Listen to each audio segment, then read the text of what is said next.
오늘 사연의 주인공은 72세 박순자 씨입니다. 박 씨는 이제는 정말 마음이 편안합니다.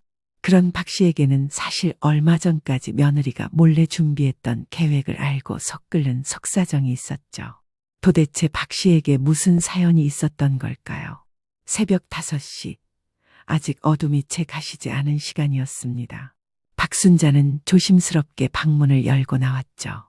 발소리조차 내지 않으려 슬리퍼도 손에 들고 맨발로 거실을 가로질렀습니다. 목이 말라 물 한 잔을 마시려는 것뿐인데도 온 신경이 곤두섰어요. 부엌에 도착해 조심스럽게 정수기 버튼을 눌렀습니다. 물 떨어지는 소리마저 조심스러웠죠. 40평 아파트. 분명 제 이름으로 된 집인데 왜 이렇게 남의 집처럼 느껴질까요? 한숨이 절로 나왔습니다. 그때였습니다. 안방 문이 벌컥 열리더니 며느리 연희가 나타났어요. 잔뜩 찌푸린 얼굴로 말이죠.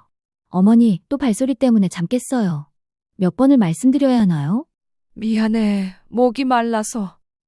정말 예민한 시기인데 중요한 프레젠테이션이 있다고 했잖아요. 며느리는 짜증스럽게 한숨을 내쉬며 다시 방으로 들어갔습니다.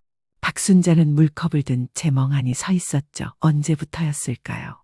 제 집에서 이렇게 숨죽이며 살게 된 게 5년 전 남편이 세상을 떠난 후 아들 내외가 들어와 살기 시작했습니다. 처음엔 외로운 어머니를 위한다는 명목이었죠. 하지만 지금 생각해보면 그때부터 뭔가 잘못되기 시작한 것 같았어요. 박순자는 작은 방으로 돌아와 침대에 앉았습니다.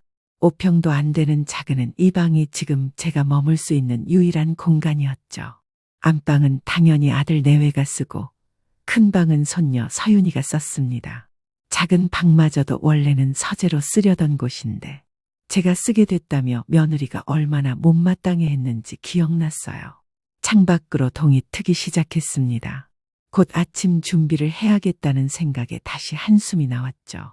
매일 아침 6시 30분까지는 밥상을 차려야 했거든요. 아들이 7시 30분에 출근하니까요. 부엌으로 나가 쌀을 씻고 된장찌개를 끓이기 시작했습니다. 계란말이도 만들고 김치와 나물 반찬들을 꺼내 담았죠. 30분 만에 뚝딱 차린 아침상이었지만 정성만큼은 가득했습니다. 식탁에 밥상을 차려놓고 기다렸습니다. 곧 아들이 나왔고 이어서 며느리와 손녀도 나왔죠. 하지만 그들의 표정은 하나같이 시큰둥했습니다. 엄마, 오늘도 된장찌개야. 어제 네가 된장찌개 먹고 싶다고. 아, 그랬나? 기억이 안 나네. 서윤아, 엄마가 시리얼 사뒀으니까 그거 먹어. 네, 엄마, 할머니 음식은 너무 짜요. 그 말에 박순자의 가슴이 철렁 내려앉았습니다. 하지만 아무 말도 하지 못했죠. 그저 묵묵히 혼자 밥을 먹을 뿐이었습니다. 아침 식사가 끝나고 아들이 출근한 후였습니다. 박순자는 설거지를 하고 있었는데 며느리가 부엌으로 들어왔죠.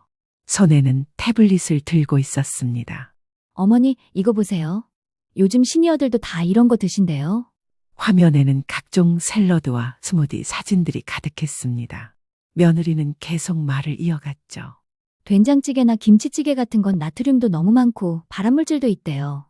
서윤이 건강도 생각하셔야죠. 그래도 아침은 든든하게 먹어야. 어머니, 지금이 어떤 시대인데요? 제가 주스기 하나 사드릴 테니까 내일부터는 스무디 만들어주세요. 며느리는 일방적으로 통보하고는 나가버렸습니다.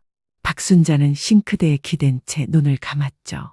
평생 해온 요리가 하루아침에 시대에 뒤떨어진 것이 되어버렸습니다. 그날 오후 박순자는 오랜 친구 김정희를 만나러 나갔습니다. 동네 카페에서 마주 앉은 정희는 박순자의 얼굴을 보자마자 걱정스러운 표정을 지었죠. 순자야, 얼굴이 왜 이렇게 수척해졌어? 그냥 잠을 잘 못 잤나 봐. 거짓말하지 마. 나한테까지 숨기려고. 또 며느리가 뭐라 했지? 박순자는 결국 아침에 있었던 일을 털어놓았습니다. 정희는 들으면서 점점 표정이 굳어졌죠. 그 집이 누구 집인데 그래? 너무 참고만 있는 거 아니야? 그래도 같이 사는데 서로 맞춰가야지. 맞춰가는 게 아니라 네가 일방적으로 맞춰주고만 있잖아. 정희의 말이 가슴에 박혔습니다. 하지만 박순자는 그저 쓴웃음만 지을 뿐이었죠. 집으로 돌아오니 거실에 큰 박스가 놓여 있었습니다. 며느리가 주문한 고급 주스기였죠. 가격표를 보니 100만 원이 넘었습니다. 박순자는 한숨을 쉬며 박스를 열었어요. 어머니, 왔어요? 설명서 잘 읽어보세요. 내일 아침부터 그린 스무디 부탁드려요. 손녀 서윤이도 거들었습니다. 할머니, 저 다이어트 중이에요. 칼로리 낮은 걸로 해주세요. 박순자는 복잡한 기계를 보며 막막함을 느꼈습니다. 평생 가스레인지와 도마, 칼만으로도 충분했는데 이제 와서 새로운 걸 배워야 한다니요. 그날 저녁 아들이 퇴근하고 온 가족이 모였습니다. 박순자는 정성껏 준비한 갈비찜을 식탁에 올렸죠. 하지만 반응은 싸늘했습니다. 어머니, 이렇게 기름진 건 저녁에 안 좋아요. 엄마, 연희 말이 맞아. 요즘 누가 저녁에 이런 걸 먹어? 네가 갈비찜 좋아한다고 해서. 옛날 얘기지. 이제 입맛도 변했어. 아들마저 며느리 편을 들자 박순자는 더 이상 할 말이 없었습니다. 혼자 묵묵히 갈비찜을 먹는데 고기가 목에 걸리는 것 같았죠. 식사 후 며느리가 뜻밖의 제안을 했습니다. 어머니, 요리학원 다녀보시는 게 어때요? 요즘 시니어 요리 클래스도 많던데. 그거 좋겠다. 엄마도 새로운 거 배우면 좋잖아. 내가 이 나이에 무슨. 나이는 숫자일 뿐이에요. 어머니도 변화가 필요해요. 변화, 그 단어가 박순자의 가슴을 짓눌렀습니다. 72년을 살아온 자신의 모든 것을 부정당하는 기분이었죠. 며칠이 지난 어느 날 저녁이었습니다. 박순자는 거실에서 뜨개질을 하고 있었는데 며느리와 아들이 안방에서 나누는 대화가 들려왔죠. 처음엔 무심코 들었는데 내용이 심상치 않았습니다. 자기, 오늘 세무사 만났어. 증여세 절감 방법 상담받았는데. 어떻대? 지금이 적기래. 어머니 연세도 있으시고 우리가 같이 살고 있으니까 더 유리하대. 박순자의 손이 멈췄습니다. 뜨개질 바늘을 든 채로 귀를 기울였죠. 그래도 엄마가 쉽게 동의하실까? 설득하면 되지. 어차피 나중에 우리한테 올 건데 세금만 많이 내는 게 말이 돼? 그건 그런데. 최소한 5억은 절세할 수 있대. 5억이야. 5억. 박순자의 심장이 쿵쾅거리기 시작했습니다. 그들이 자신의 재산을 노리고 있다는 걸 이제야 깨달은 거죠. 다음 날 아침 박순자는 거실 한쪽에 놓인 서류들을 발견했습니다. 며느리가 깜빡하고 치우지 않은 모양이었죠. 조심스럽게 들춰보니 부동산 증여 관련 서류들이었습니다. 심지어 이미 세무사와 상담한 내용이 자세히 적혀 있었어요. 박순자 여사 소유 동작구 아파트, 생전 증여 시 절세 효과 극대화 방안, 가족 간 증여 특례 활용법.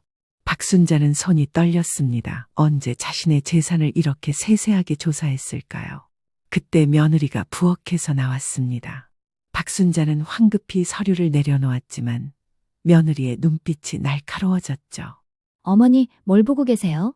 아니, 그냥 여기 서류가 있길래. 아, 그거요? 세무 상담 받은 건데요. 어머니도 아셔야 할 것 같아서. 며느리는 태연하게 서류를 집어들었습니다. 그리고는 도리어 박순자 앞에 앉았죠. 어머니, 이참에 진지하게 얘기 좀 해요. 요즘 증여세가 얼마나 많은지 아세요? 글쎄, 어머니가 돌아가시면 우리가 낼 상속세가 5억이 넘어요. 5억을 그냥 국가에 바치는 거예요. 연희야, 갑자기 그런 얘기를. 갑자기가 아니에요. 어머니도 이제 아셔야 해요. 우리가 왜 같이 사는지. 그 말에 박순자는 온몸이 차가워지는 걸 느꼈습니다. 왜 같이 사는지라니요. 외로운 어머니를 위해서가 아니었단 말인가요? 그래서 어쩌자는 거니? 간단해요. 지금 저희한테 증여하시면 세금을 확 줄일 수 있어요. 어차피 나중에 물려주실 거잖아요. 내가 아직 살아있는데. 어머니, 현실적으로 생각하세요. 어머니 연세에 언제까지 이 큰 집을 혼자 관리하실 거예요? 아들도 거들었습니다. 엄마, 연희 말도 일리가 있어. 우리를 위해서가 아니라 엄마를 위해서야. 박순자는 아들의 얼굴을 뚫어지게 바라봤습니다. 언제부터 이렇게 됐을까요? 자신이 낳고 기른 아들이 이렇게 낯선 사람처럼 느껴진 건. 생각해 볼게. 그 말만 남기고 박순자는 자리에서 일어났습니다. 작은 방으로 들어가 문을 닫았죠. 등 뒤에서 며느리의 짜증 섞인 한숨 소리가 들렸습니다. 저렇게 고집만 부리시니. 천천히 설득하자. 억지로 하면 안 돼. 천천히? 우리가 시간이 많은 줄 알아? 회사에서도 자금이 필요한데. 박순자는 문에 기대어 눈을 감았습니다. 이제 그들의 본심을 확실히 알게 됐죠. 자신은 그저 재산을 가진 거추장스러운 존재일 뿐이었습니다. 그날 밤 박순자는 한숨도 잠들지 못했습니다. 며느리가 두고 간 서류들이 자꾸 눈앞에 아른거렸죠. 5억 절세, 생전증여, 가족간 특례. 이대로 가면 정말로 집을 빼앗길지도 모른다는 불안감이 엄습했습니다. 하지만 어떻게 해야 할지 막막하기만 했죠.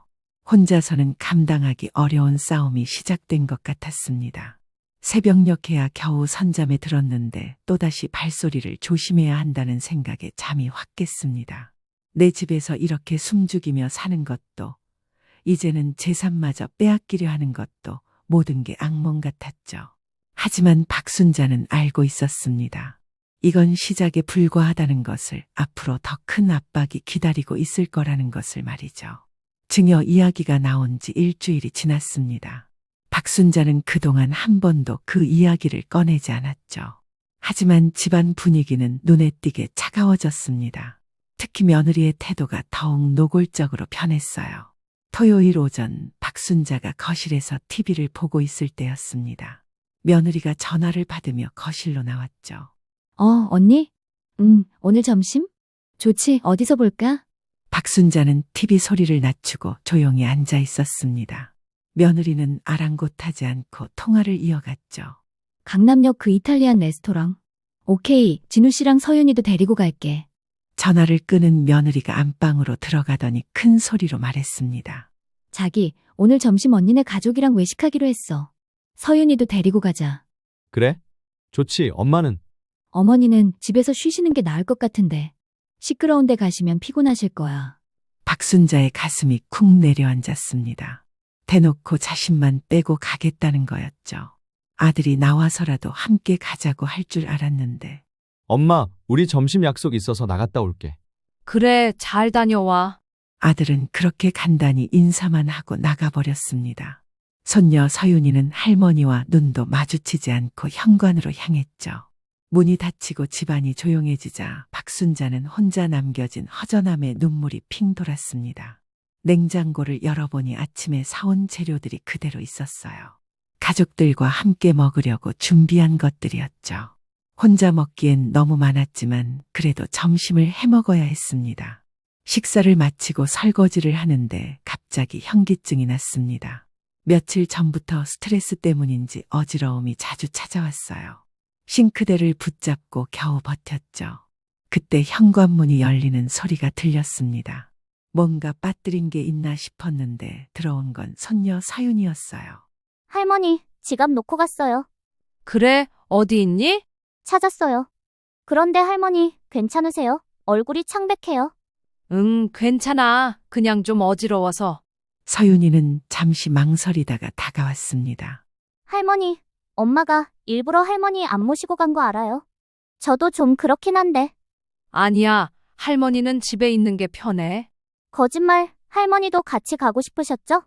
손녀의 말에 박순자는 울컥했습니다. 하지만 억지로 미소를 지었죠. 빨리 가. 부모님 기다리시겠다. 서윤이가 나간 후 박순자는 소파에 주저앉았습니다. 집안이 너무 조용했어요.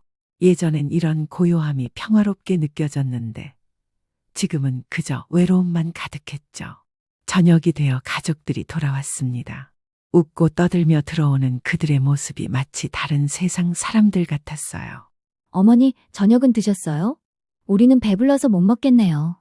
아직 안 먹었는데. 그럼 대충 드세요. 냉장고에 반찬 있잖아요. 며느리는 그 말만 하고는 안방으로 들어가 버렸습니다.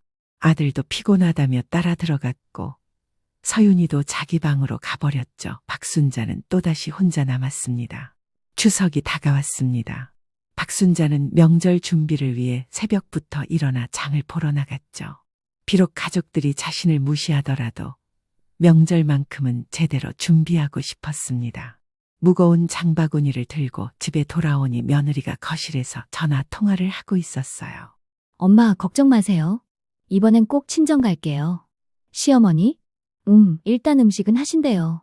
박순자는 없는 사람 취급당하는 기분에 속이 쓰렸습니다. 하지만 묵묵히 부엌으로 가서 장본 물건들을 정리했죠.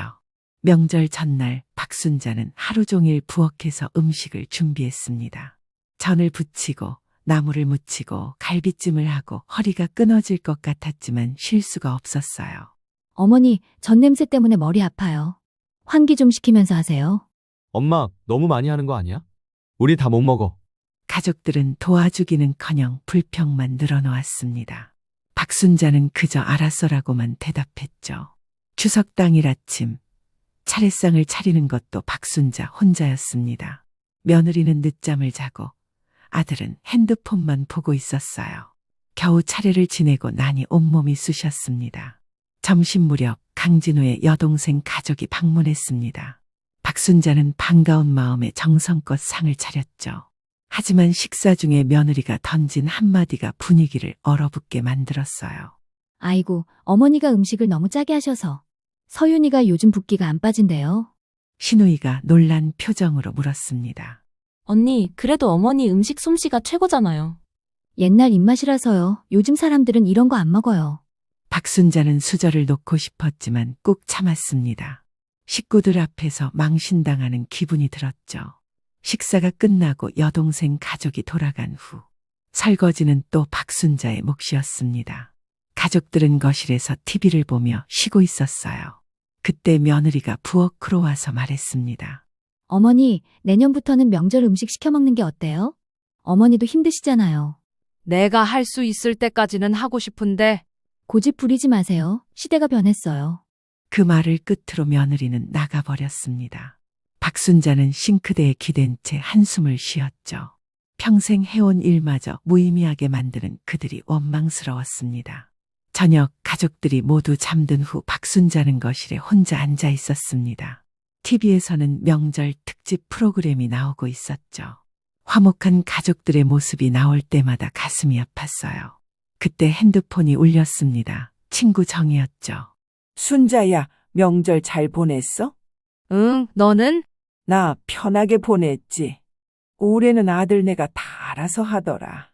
박순자는 부러움과 함께 서글픔이 밀려왔습니다. 왜 자신만 이런 대접을 받아야 하는지.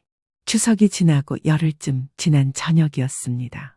박순자가 방에서 쉬고 있는데 며느리가 노크를 했죠. 어머니, 거실로 좀 나오세요. 가족회의 하려고요. 불안한 예감이 들었지만 박순자는 거실로 나갔습니다. 아들과 며느리 그리고 손녀까지 소파에 앉아 있었어요. 분위기가 심상치 않았죠. 엄마, 앉아. 중요한 얘기가 있어. 박순자가 앉자 며느리가 태블릿을 꺼내 들었습니다. 어머니, 저희가 전문가들과 상담을 많이 해봤어요. 지금이 정말 중요한 시기래요. 화면에는 각종 세금 계산표와 그래프들이 떠 있었습니다. 어머니 연세가 72세시잖아요. 통계적으로 앞으로. 그러니까 10년 안에 상속이 발생할 확률이 높대요. 내가 언제 죽을지 어떻게 알아? 엄마, 그게 아니라 준비를 해야 한다는 거야. 맞아요. 지금 증여하면 5억 이상 절세가 가능한데 시간이 지날수록 효과가 떨어져요. 며느리는 준비한 서류들을 하나씩 펼쳐 보였습니다. 이미 세무사, 변호사와 다 상담을 끝낸 상태였죠. 너희들이 내 허락도 없이. 어머니를 위한 거예요. 5억이면 서윤이 유학도 보낼 수 있고 저희 노후 준비도 할 수 있어요. 할머니, 저 정말 유학 가고 싶어요. 손녀까지 가세하자 박순자는 배신감에 몸이 떨렸습니다. 이 집은 내가 평생 피땀 흘려 마련한 거야. 너희 아버지랑 같이. 알아. 엄마, 그래서 우리 가족한테 물려주는 거잖아. 어머니, 감정적으로 생각하지 마세요. 이건 합리적인 선택이에요. 합리적? 내가 아직 멀쩡히 살아있는데. 어머니, 혹시 저희를 못 믿으세요? 가족인데? 그 가족이라는 단어가 비수처럼 날아와 박혔습니다. 가족이라면서 왜 이렇게 대하는 걸까요? 엄마, 우리가 5년 동안 같이 살면서 엄마 돌봐드리지 않았어? 돌봐준 거라고? 내가 밥 해주고 청소하고 빨래하고 누가 누굴 돌봐준 거니? 분위기가 싸늘해졌습니다. 며느리의 표정이 굳어졌죠. 어머니, 그렇게 말씀하시면 서운하죠. 저희가 없었으면 어머니 혼자 이 큰 집에서 어떻게 사셨겠어요? 혼자서도 잘 살 수 있어. 목소리가 커지자 아들이 말렸습니다. 엄마, 흥분하지 마. 건강에 안 좋아. 맞아요, 어머니. 요즘 자주 어지러워하시잖아요.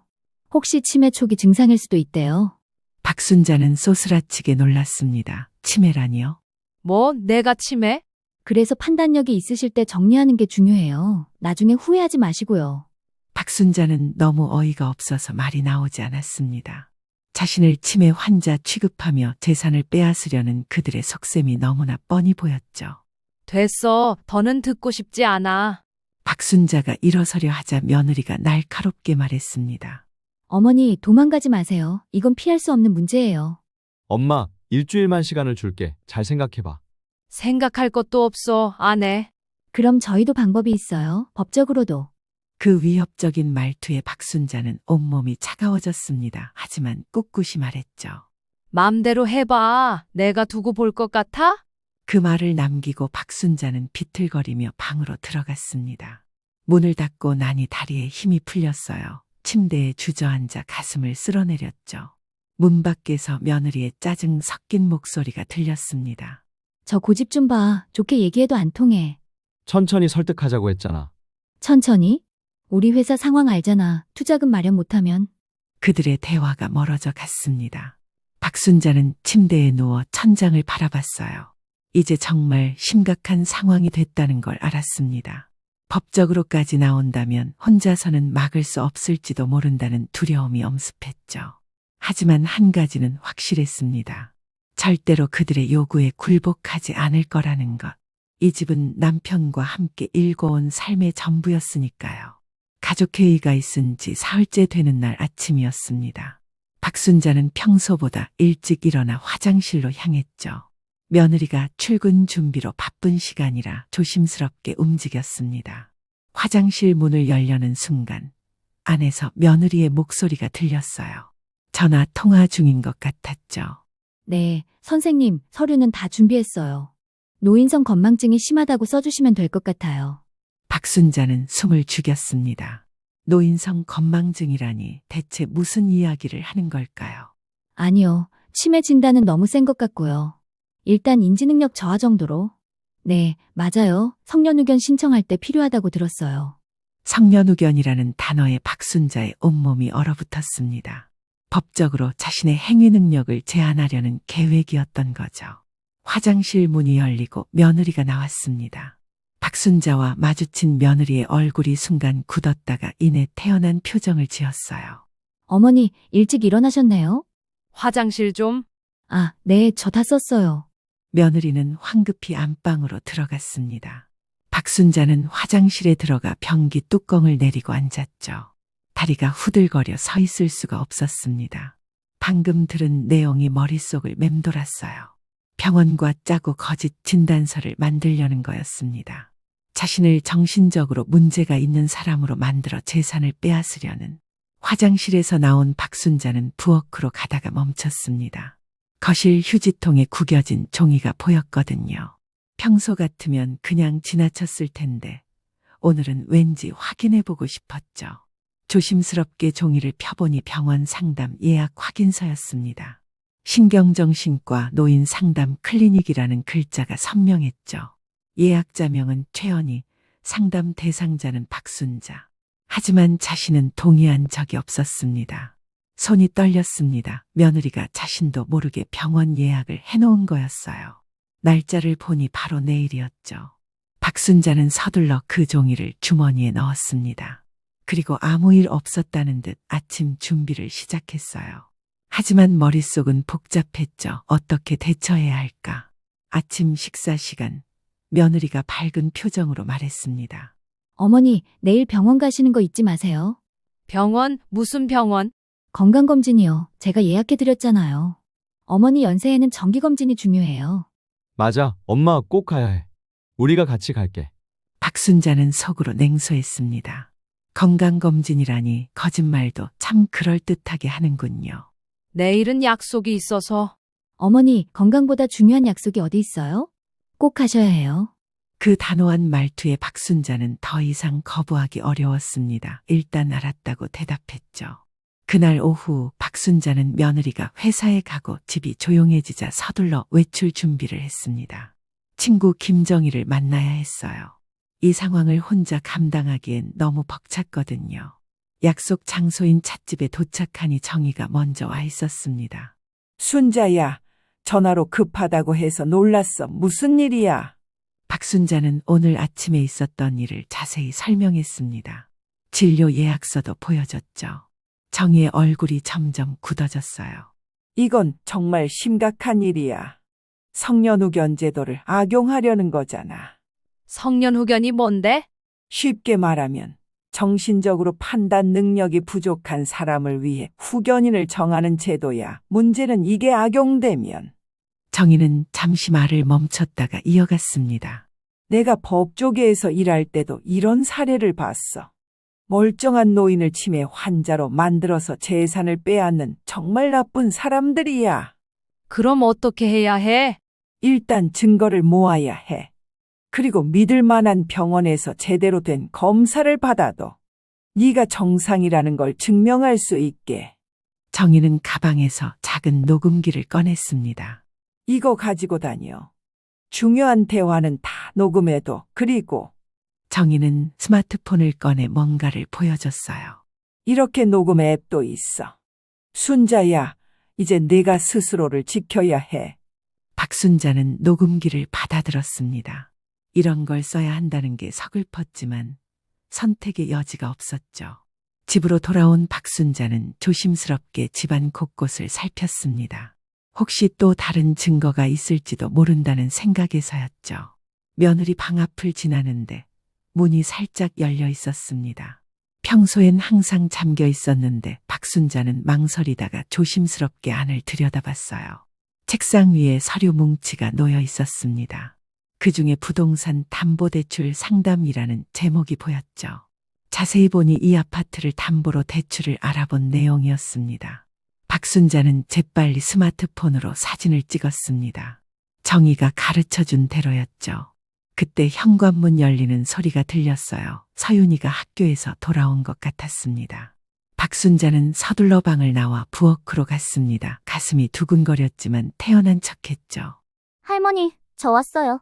그래, 배고프지? 간식 줄까? 서윤이는 고개를 끄덕이며 식탁에 앉았습니다. 박순자가 과일을 깎아주는데 서윤이가 뜻밖의 말을 했어요. 할머니, 내일 병원 가신다면서요? 응, 그런데? 엄마가 아무것도 아니에요. 서윤이의 표정이 어두워 보였습니다. 뭔가 알고 있는 것 같았어요. 다음 날 아침 병원에 가기로 한 날이었습니다. 박순자는 일부러 배탈이 났다고 했죠. 어제 저녁에 뭘 잘못 먹었나 봐. 화장실을 계속 가야 해서. 어머니, 그래도 병원은 가셔야죠. 의사 선생님이 기다리고 있어요. 엄마 병원 가서 약이라도 받아야지. 조금만 쉬었다가 갈게. 너희 먼저 출근해. 혼자 갈 수 있어. 며느리는 못마땅한 표정이었지만 어쩔 수 없었죠. 회사에 중요한 회의가 있다고 했거든요. 그럼 오후 2시 예약이니까 꼭 가세요. 제가 병원에 전화해서 확인할 거예요. 아들 부부가 나간 후 박순자는 재빨리 준비를 했습니다. 하지만 그 병원이 아닌 정희가 소개해준 대학병원으로 향했죠. 그곳에서 제대로 된 인지능력 검사를 받았습니다. 결과는 당연히 정상이었어요. 의사는 오히려 나이에 비해 매우 건강한 상태라고 했죠. 선생님, 이 결과를 진단서로 받을 수 있을까요? 의사는 흔쾌히 진단서를 발급해줬습니다. 박순자는 그 진단서를 소중히 가방에 넣었어요. 집으로 돌아오는 길에 며느리에게서 전화가 왔습니다. 어머니, 병원 안 가셨어요? 왜 연락이 없다고 하죠? 아, 사람이 너무 많아서 다음에 가려고. 어머니, 어떻게 그러실 수 있어요? 지금 당장 가세요.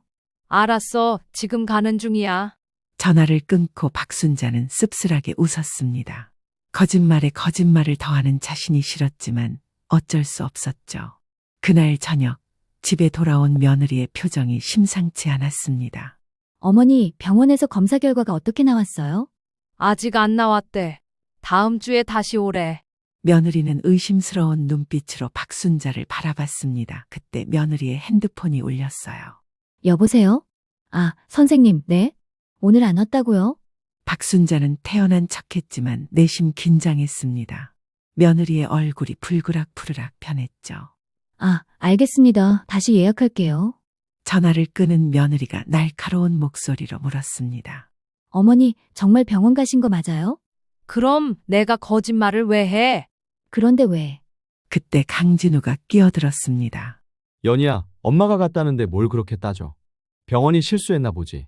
하지만 며느리는 쉽게 물러서지 않았습니다. 그날 밤 박순자는 며느리가 안방에서 누군가와 통화하는 소리를 들었어요. 녹음기를 켜고 조심스럽게 문 가까이 다가갔죠. 변호사님, 더 빨리 진행할 방법은 없을까요? 시어머니가 눈치를 챈 것 같아요. 네, 알겠습니다. 그럼 더 확실한 증거를 만들어야겠네요. 박순자는 녹음을 멈추고 방으로 돌아왔습니다. 이제 시간이 얼마 남지 않았다는 걸 알았어요. 그들이 더 큰 음모를 꾸미기 전에 먼저 행동해야 했습니다. 침대에 누워 천장을 바라보며 박순자는 결심했습니다. 더 이상 당하고만 있을 수는 없다고. 이제 반격을 시작할 때라고 말이죠. 반격을 결심한 지 열흘이 지났습니다. 그동안 박순자는 착실히 준비를 해왔죠. 녹음 파일들을 정리하고 사진으로 찍은 증거들을 분류했습니다. 정의의 도움으로 믿을 만한 변호사도 만났어요. 매일 밤 정의와 통화하며 계획을 다듬었습니다. 언제, 어떻게 증거를 공개할지, 그 후의 대응은 어떻게 할지. 마치 전쟁을 준비하는 것 같았죠. 변호사는 수집한 증거들이 충분하다고 했습니다. 특히 성년후견 상담 녹음은 결정적이었어요. 토요일 아침 박순자는 평소와 달리 화사한 옷을 입고 나왔습니다.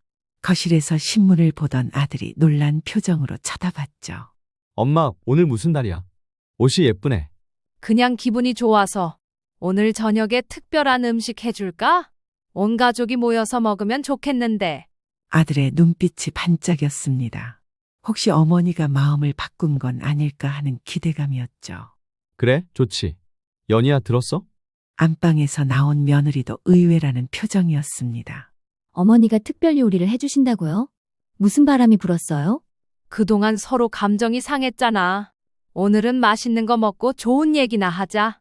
며느리와 아들은 서로 의미심장한 눈빛을 주고받았습니다. 드디어 고집불통 시어머니가 항복하는구나 싶었던 거죠. 박순자는 장을 보러 나갔습니다. 한우 최고급 부위와 신선한 해산물, 제철 야채들을 가득 샀죠. 마치 잔치라도 하는 것처럼 푸짐했습니다. 집에 돌아와서는 정성껏 요리를 시작했어요. 갈비찜, 전복죽, 잡채, 각종전, 명절 때보다 더 화려한 상차림이었습니다. 오후 내내 부엌에서 일하는 박순자를 며느리가 이상한 눈빛으로 지켜봤죠. 평소와 너무 달라서 의심스러웠던 겁니다. 어머니, 도와드릴까요? 아니야, 오늘은 내가 다 할게. 연희는 쉬어. 며느리는 더욱 의심스러운 표정을 지었지만 일단은 물러났습니다. 저녁 6시 드디어 온 가족이 식탁에 모였습니다. 상다리가 부러질 정도로 차려진 음식을 보고 모두들 감탄했죠. 와, 할머니, 이게 다 뭐예요? 완전 대박. 우리 서윤이가 좋아하는 것들로 준비했어. 많이 먹어. 화기애애한 분위기로 식사가 시작됐습니다. 박순자는 가족들의 빈 접시를 채워주며 살뜰히 챙겼죠. 마치 옛날로 돌아간 것 같았어요. 식사가 어느 정도 진행되자 며느리가 조심스럽게 말을 꺼냈습니다. 어머니, 오늘 이렇게 준비하신 특별한 이유가 있으신가요? 응, 사실은 너희들에게 할 말이 있어서. 순간 식탁의 분위기가 팽팽해졌습니다. 모두가 박순자의 다음 말을 기다렸죠. 그동안 생각을 많이 해봤어. 너희들 말도 맞는 것 같고. 엄마, 박순자는 잠시 뜸을 들였습니다. 그리고 가방에서 서류 봉투를 꺼냈어요. 며느리의 눈이 기대감으로 반짝였죠. 박순자가 꺼낸 것은 증여 서류가 아니었습니다. 바로 그동안 모아둔 증거 자료들이었죠. 사진, 녹음 파일 목록, 그리고 대학병원 진단서까지. 이게 뭔지 알아? 그게 뭐예요? 박순자는 태블릿을 꺼내 들었습니다. 정의가 도와준 덕분에 이제는 능숙하게 다룰 수 있었죠. 먼저 이걸 들어봐. 스피커에서 며느리의 목소리가 흘러나왔습니다. 바로 성년후견 상담 통화 내용이었죠. 네, 선생님, 노인성 건망증이 심하다고 써주시면 성년후견 신청할 때 필요하다고. 며느리의 얼굴이 하얗게 질렸습니다. 아들도 충격에 입을 다물지 못했죠. 이게 무슨. 아직 더 있어. 다음은 며느리가 친정엄마와 통화한 내용이었습니다. 조금만 더 압박하면 포기할 거예요. 요양원 알아봐 둔 곳도 있어요. 엄마, 이게 정말이야? 손녀의 떨리는 목소리에 며느리는 아무 대답도 하지 못했습니다. 박순자는 차분하게 서류를 하나씩 펼쳐 보였어요. 병원 진료 예약서, 부동산 담보대출 상담 자료, 그리고 세무사와 주고받은 메시지까지. 내가 치매에 걸렸다고? 판단력이 떨어진다고? 그래서 이렇게 증거를 모을 수 있었을까? 엄마, 이건 오해야. 우리가 엄마를 위해서. 날 요양원에 보내는 게 날 위한 거니? 아들은 말문이 막혔습니다. 변명의 여지가 없었죠. 박순자는 마지막으로 대학병원 진단서를 보여줬습니다. 여기 봐. 내 인지 능력은 완전히 정상이야. 오히려 내 나이대 평균보다 훨씬 좋대. 어머니, 저희가 잘못했어요. 하지만 정말 나쁜 의도는 나쁜 의도가 아니면 뭐니?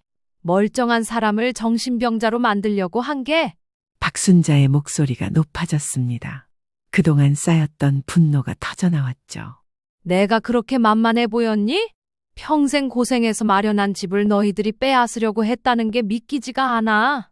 할머니, 손녀가 울먹이기 시작했습니다. 그제야 사태의 심각성을 깨달은 것 같았어요. 박순자는 핸드폰을 꺼내 들었습니다. 이 모든 자료는 이미 변호사님께 전달했어. 필요하면 언제든 법적 대응을 할 수 있다고 하시더라. 며느리가 갑자기 무릎을 꿇었습니다. 그리고는 눈물을 흘리기 시작했죠. 어머니, 정말 죄송해요. 제가 미쳤었나 봐요. 회사 사정이 어려워서 정신이 없었어요. 엄마, 우리가 정말 잘못했어. 용서해줘. 아들도 어머니 앞에 무릎을 꿇었습니다. 하지만 박순자의 표정은 차가웠어요. 이제 와서 무릎 꿇는다고 용서가 되니? 너희들이 나한테 한 짓을 생각해봐. 어머니, 제발 한 번만 용서해 주세요. 다시는 이런 일 없을 거예요. 박순자는 한참을 그들을 내려다봤습니다. 그리고 단호하게 말했죠. 일주일 줄게. 그 안에 이 집에서 나가. 엄마, 이건 통보야. 더 이상 너희들과 한 지붕 아래 살 수 없어. 어머니, 그럼 저희가 어디로 가요? 서윤이 학교도 있고. 그건 너희가 알아서 할 일이지. 평생 남의 집에서 살 순 없잖아. 할머니, 저는 할머니랑 살고 싶어요. 손녀의 말에 박순자의 마음이 흔들렸지만 결심을 바꿀 순 없었습니다. 서윤아, 넌 부모님 따라가야지. 하지만 언제든 놀러 오렴. 박순자는 다시 서류를 들어보였습니다. 여기 퇴거 통지서야. 법적으로 아무 문제 없이 작성됐어. 일주일 안에 안 나가면 강제 집행도 가능해. 엄마, 우리가 5년이나 같이 살았는데. 같이 산 게 아니라 너희들이 내 집에 얹혀 산 거지. 그것도 나를 하인 취급하면서. 박순자는 마지막 경고를 했습니다. 만약 일주일 안에 안 나가면 이 모든 증거를 가지고 경찰에 갈 거야. 노인 학대와 사기 미수로 고발할 수도 있대. 어머니, 그리고 한 가지 더. 회사에 이 사실이 알려지면 어떻게 될까? 특히 연희, 네 회사는 이미지를 중요시한다며? 며느리의 얼굴이 더욱 창백해졌습니다. 이런 일이 회사에 알려지면 정말 끝장이었죠. 엄마, 제발. 우리 다시 시작할 수 없을까? 다시 시작? 너희들이 나를 어떻게 생각했는지 이제야 알았는데? 박순자는 자리에서 일어났습니다. 일주일이야. 그 이상은 안 기다려. 그 말을 끝으로 박순자는 방으로 들어갔습니다. 문을 닫고 나니 온몸에서 힘이 빠졌어요. 하지만 해냈다는 안도감도 함께 밀려왔죠. 문 밖에서는 며느리의 흐느끼는 소리와 아들의 한숨 소리가 들렸습니다. 손녀가 우는 소리도 들렸고요. 박순자는 침대에 앉아 정희에게 문자를 보냈습니다. 다 끝났어. 일주일 안에 나간대. 곧바로 답장이 왔습니다. 잘했어, 순자야. 이제 내 인생을 되찾는 거야. 박순자는 눈을 감았습니다. 72년 인생에서 오늘처럼 당당했던 날은 없었던 것 같았어요. 비록 가족과의 인연은 끊어지겠지만 자신의 존엄은 지켜냈으니까요. 퇴거 통보를 한 지 3일째 되는 날이었습니다. 그동안 아들 가족은 짐을 싸느라 분주했죠. 박순자는 방에서 나오지 않고 그들의 움직임을 지켜보기만 했습니다. 그런데 오후가 되자 집안이 갑자기 소란스러워졌어요. 며느리가 울면서 전화 통화를 하고 있었습니다. 아빠, 어떻게 이럴 수가 있어요? 딸이 이렇게 힘든데. 박순자는 방문을 살짝 열고 귀를 기울였습니다. 무슨 일이 생긴 것 같았어요. 회사에 소문이 다 퍼졌대요. 시어머니 학대하려 했다고 인사팀에서 조사한대요. 아, 그것이었군요. 박순자는 짐작했습니다. 아마도 회사 동료 중 누군가가 이 동네에 살고 있었나 봅니다. 소문이란 게 원래 빠른 법이죠. 며느리는 계속 흐느꼈습니다. 친정아버지도 차가운 반응인 모양이었어요. 엄마도 그래요? 창피해서 얼굴을 못 들겠다고요? 전화를 끄는 며느리는 소파에 주저앉아 머리를 감쌌습니다. 아들이 달래려 했지만 소용없었죠. 연희야, 너무 걱정하지 마. 회사에 해명하면. 해명, 무슨 해명을 해? 증거가 다 있는데. 그때 손녀 서윤이가 학교에서 돌아왔습니다. 집안 분위기를 보고는 조심스럽게 물었죠. 엄마, 무슨 일이야? 서윤이는 당황한 표정으로 할머니 방을 바라봤습니다. 박순자와 눈이 마주쳤죠. 다음 날 아침 더 충격적인 일이 벌어졌습니다. 며느리가 회사에서 긴급 면담 통보를 받은 거예요. 인사위원회에서 조사를 시작했다는 내용이었죠. 일단 출근 정지래요. 조사 결과가 나올 때까지. 이게 다 당신 엄마 때문이야. 연희야, 진정해. 아직 결정된 건 아니잖아. 결정 안 됐다고? 이미 다 퍼졌는데 내 커리어는 이제 끝이야. 아들도 지쳐 보였습니다. 회사에서도 눈치를 받고 있는 모양이었어요. 박순자는 거실로 나왔습니다. 며느리가 독한 눈빛으로 쏘아봤죠. 만족하세요? 제 인생을 망쳐놓고? 네가 스스로 망친 거야. 남 탓하지 마. 어머니가 진짜 무서운 분이네요. 이렇게까지 할 줄은 몰랐어요.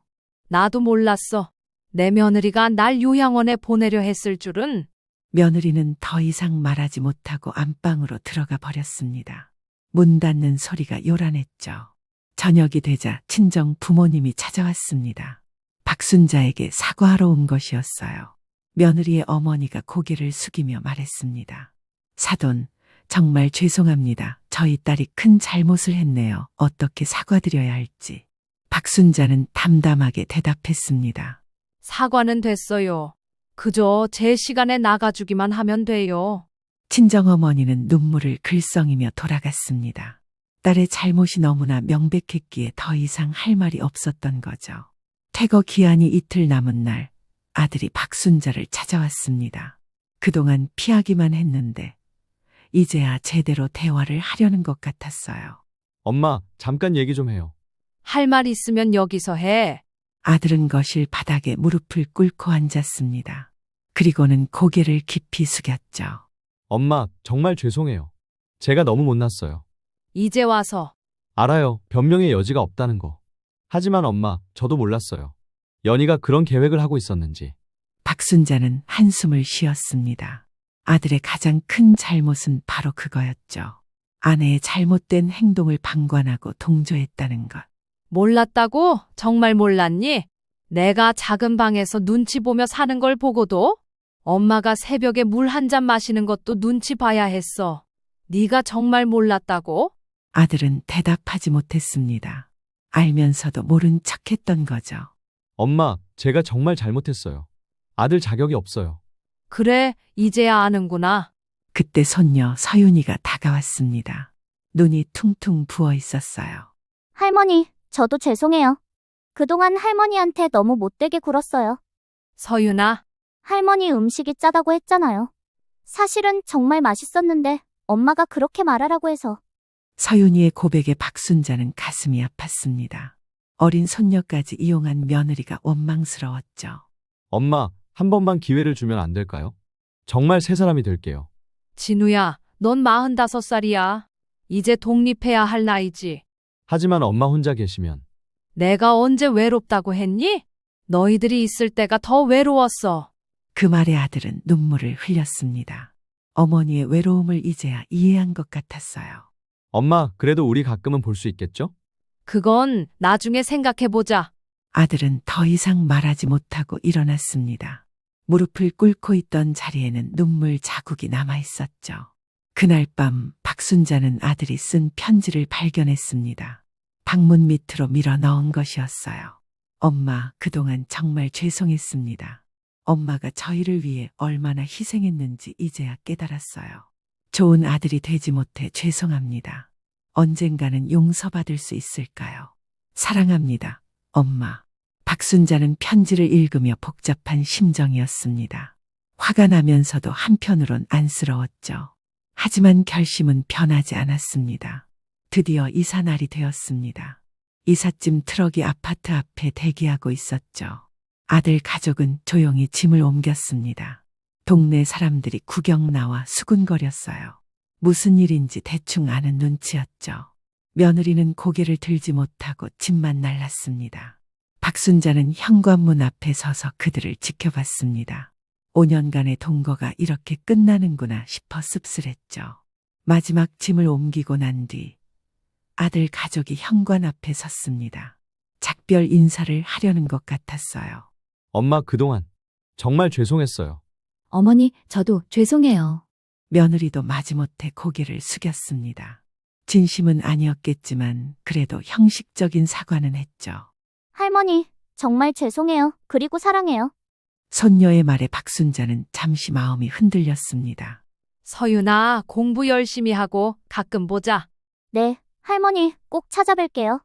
아들이 새집 주소를 적은 쪽지를 내밀었습니다. 엄마, 여기로 이사 가요. 멀지 않으니까 필요하시면 언제든 연락 주세요. 알았어, 이제 가봐. 아들 가족이 엘리베이터를 타고 내려갔습니다. 박순자는 현관문을 닫고 거실로 돌아왔죠. 집안이 너무나 조용했습니다. 하지만 이번엔 평화로운 고요였어요. 더 이상 눈치 볼 사람도 무시당할 일도 없었죠. 박순자는 큰 방으로 들어갔습니다. 5년 만에 다시 찾은 자신의 공간이었어요. 창문을 활짝 열자 시원한 바람이 들어왔죠. 그때 초인종이 울렸습니다. 문을 열어보니 정희가 꽃다발을 들고 서 있었어요. 순자야, 축하해. 독립기념일이잖아. 정희야, 자, 이제 새 출발이야. 우리 나이에도 얼마든지 행복할 수 있어. 두 친구는 거실에 앉아 차를 마셨습니다. 텅 빈 집이 아니라 자유로 가득 찬 공간이었죠. 정희야, 이제 뭘 하면 좋을까? 뭘 해도 좋지. 여행도 가고, 취미 생활도 하고. 이제 네 인생이잖아. 박순자는 미소를 지었습니다. 72세, 늦었다고 생각할 수도 있지만 아직 할 수 있는 일이 많았어요. 석 달 후 박순자는 완전히 달라진 삶을 살고 있었습니다. 노래 교실에도 다니고 친구들과 여행도 다녔죠. 무엇보다 매일 아침 눈치 보지 않고 일어날 수 있다는 게 행복했습니다. 아들은 일주일에 한 번씩 안부 문자를 보내왔어요. 처음엔 용서를 구하는 내용이었지만 최근엔 그저 건강을 걱정하는 짧은 인사로 바뀌었죠. 박순자는 잘 지낸다는 답장을 보내기 시작했습니다. 아직 만날 준비는 안 됐지만 완전히 마음의 문을 닫은 건 아니었어요. 손녀 서윤이는 한 달에 한 번씩 찾아왔습니다. 할머니가 좋아하는 떡을 사들고요. 그럴 때면 박순자는 정성껏 음식을 해줬죠. 서윤이는 이제 할머니 음식이 최고라고 했습니다. 박순자는 거실 창가에 서서 도시를 내려다봤습니다. 저 멀리 한강이 반짝이고 있었죠. 가족이란 무엇일까? 박순자는 스스로에게 물었습니다. 그리고 이렇게 답했죠. 서로를 존중하고 아끼는 마음, 그게 없다면 남보다도 못한 거야. 이제 박순자는 알았습니다. 진정한 행복은 누군가에게 기대는 것이 아니라 스스로 서는 것에서 시작된다는 걸. 비록 늦은 나이지만 이제라도 깨달아서 다행이었습니다. 박순자의 새로운 인생은 이제 막 시작되었습니다. 오늘 이야기의 주인공은 최영자 씨입니다. 최 씨는 올해 72세로 30년 전 남편과 사별했습니다. 갑작스러운 사별로 인해 홀로 힘겹게 자식을 키워온 최 씨는 노년이 되어서야 이를 손에서 놓았습니다. 자식이라고는 딸 하나밖에 없었기에 딸이 독립한 후 집에서 홀로 시간을 보냈습니다. 어느 토요일 오후 영자 씨는 거실 소파에 앉아 뜨개질을 하고 있었습니다. 딸 미경이가 결혼하고 나서 혼자 지내는 아파트는 늘 조용했습니다. KBS 라디오에서 흘러나오는 트로트 음악이 거실을 부드럽게 감쌌고 창가에 걸어둔 화분에서는 은은한 꽃 향기가 났습니다. 평화로움을 즐기고 있었습니다. 그날 늦은 저녁 갑작스럽게 울려 퍼진 초인종 소리가 영자 씨의 평온한 시간을 깨뜨렸습니다. 집에 올 사람이 없었기에 누군지 확인하고자 최 씨는 인터폰으로 걸어갔습니다. 영자 씨는 인터폰을 보자마자 깜짝 놀랐습니다. 딸 미경이가 누군가를 부축하고 서 있었기 때문입니다. 현관문을 열자마자 코끝을 찌르는 술 냄새가 확 올라왔습니다. 미경이가 부축하고 있는 건 다름 아닌 사위 민수 씨였습니다. 평소 단정한 모습과는 전혀 다른 비틀거리는 모습이었습니다. 엄마, 죄송해요. 갑자기 찾아와서요. 미경이의 목소리는 어딘지 모르게 떨리고 있었습니다. 영자 씨는 당황한 마음을 애써 숨기며 두 사람을 집 안으로 들였습니다. 거실 소파에 민수 씨를 앉히고 나서야 영자 씨는 사위의 상태를 자세히 볼 수 있었습니다. 머리는 헝클어져 있었고 평소 깔끔하던 셔츠는 구겨져 있었습니다. 무엇보다 그의 눈빛이 평소와 달랐습니다. 초점이 없었고 어딘지 절망적으로 보였습니다. 물 좀 갖다 줄까? 영자 씨가 부엌으로 향하려던 그때 민수 씨가 갑자기 고개를 들었습니다. 어머니, 죄송합니다. 정말 죄송해요. 평소 예의 바르던 민수 씨였지만 지금의 목소리는 간절함이 묻어 있었습니다. 어머니, 저 돈 좀 빌려주실 수 있을까요? 순간 거실의 공기가 얼어붙는 듯 했습니다. 영자 씨는 손에 들고 있던 물컵을 식탁에 조용히 내려놓았습니다. 얼마나 필요한데? 3천만 원만요. 정말 이번만입니다. 어머니. 여보, 목소리 좀 낮춰. 미경이가 남편의 팔을 살짝 잡으며 말했습니다. 하지만 민수 씨는 아랑곳하지 않고 계속 말을 이었습니다.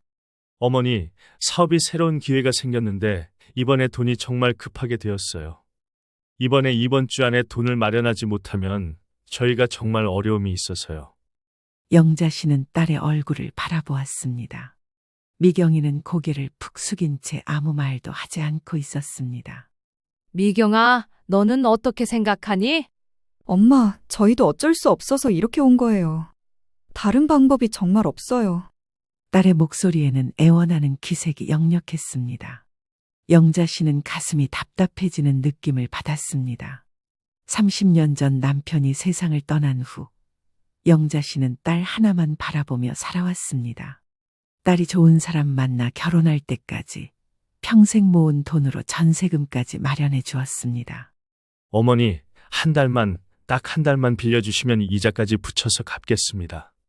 민수 씨의 말은 계속 이어졌지만 영자 씨의 머릿속은 복잡했습니다. 영자 씨가 알고 있는 사위는 정말 믿음직한 사람이었습니다. 어른에게 예의 바르고 딸을 진심으로 사랑하는 모습을 보였기 때문입니다. 그런 사위가 부탁을 하니 쉬이 외면할 수 없었습니다. 사업이 뭐가 그렇게 어려우냐? IT 쪽 일을 하고 있는데 투자금이 필요해요. 이번 기회를 놓치면 정말 후회할 것 같아요. 영자 씨는 딸을 다시 한번 바라보았습니다. 미경이는 여전히 고개를 숙인 채였습니다. 엄마, 저희가 누구한테 부탁을 해요. 제발 한 번만 도와주세요. 딸의 간절한 목소리에 영자 씨의 마음도 흔들렸습니다. 그동안 딸과 사위가 보여준 모습을 생각하면 도와주고 싶은 마음이 생겨났습니다. 하지만 동시에 왠지 모를 불안감이 밀려왔습니다. 한참을 고민하던 최 씨는 결심한 듯 말했습니다. 그래, 알겠다. 하지만 조건이 있어. 네, 어머니, 뭐든지 하겠습니다. 정말 한 달 안에 갚을 수 있겠니? 그리고 이런 식으로 술 마시고 와서 부탁하는 일은 없어야 해. 네, 어머니, 정말 죄송합니다. 이번이 처음이자 마지막입니다. 사위는 최 씨의 말에 고개를 깊게 숙였습니다. 미경이는 최 씨의 말을 듣고는 사위 옆에서 안도하는 표정을 지었습니다. 엄마, 정말 고마워요. 저희가 꼭 갚을게요. 하지만 영자 씨의 마음 한구석에는 여전히 찜찜함이 남아 있었습니다. 과연 이것이 처음이자 마지막일까 하는 의구심이 들었기 때문입니다. 그날 저녁 딸 내외가 돌아간 후 영자 씨는 홀로 거실에 앉아 깊은 생각에 잠겼습니다. 30년간 모은 적금 통장을 바라보며 과연 올바른 선택을 한 것인지 스스로에게 되물었습니다. 하지만 딸의 행복이 가장 중요했고 사위도 분명 잘못된 길로 빠지지는 않을 것이라고 믿고 싶었습니다. 영자 씨는 그날 밤 잠을 이루지 못했습니다. 민수 씨의 술 냄새와 간절했던 목소리가 자꾸 머릿속을 맴돌았기 때문입니다.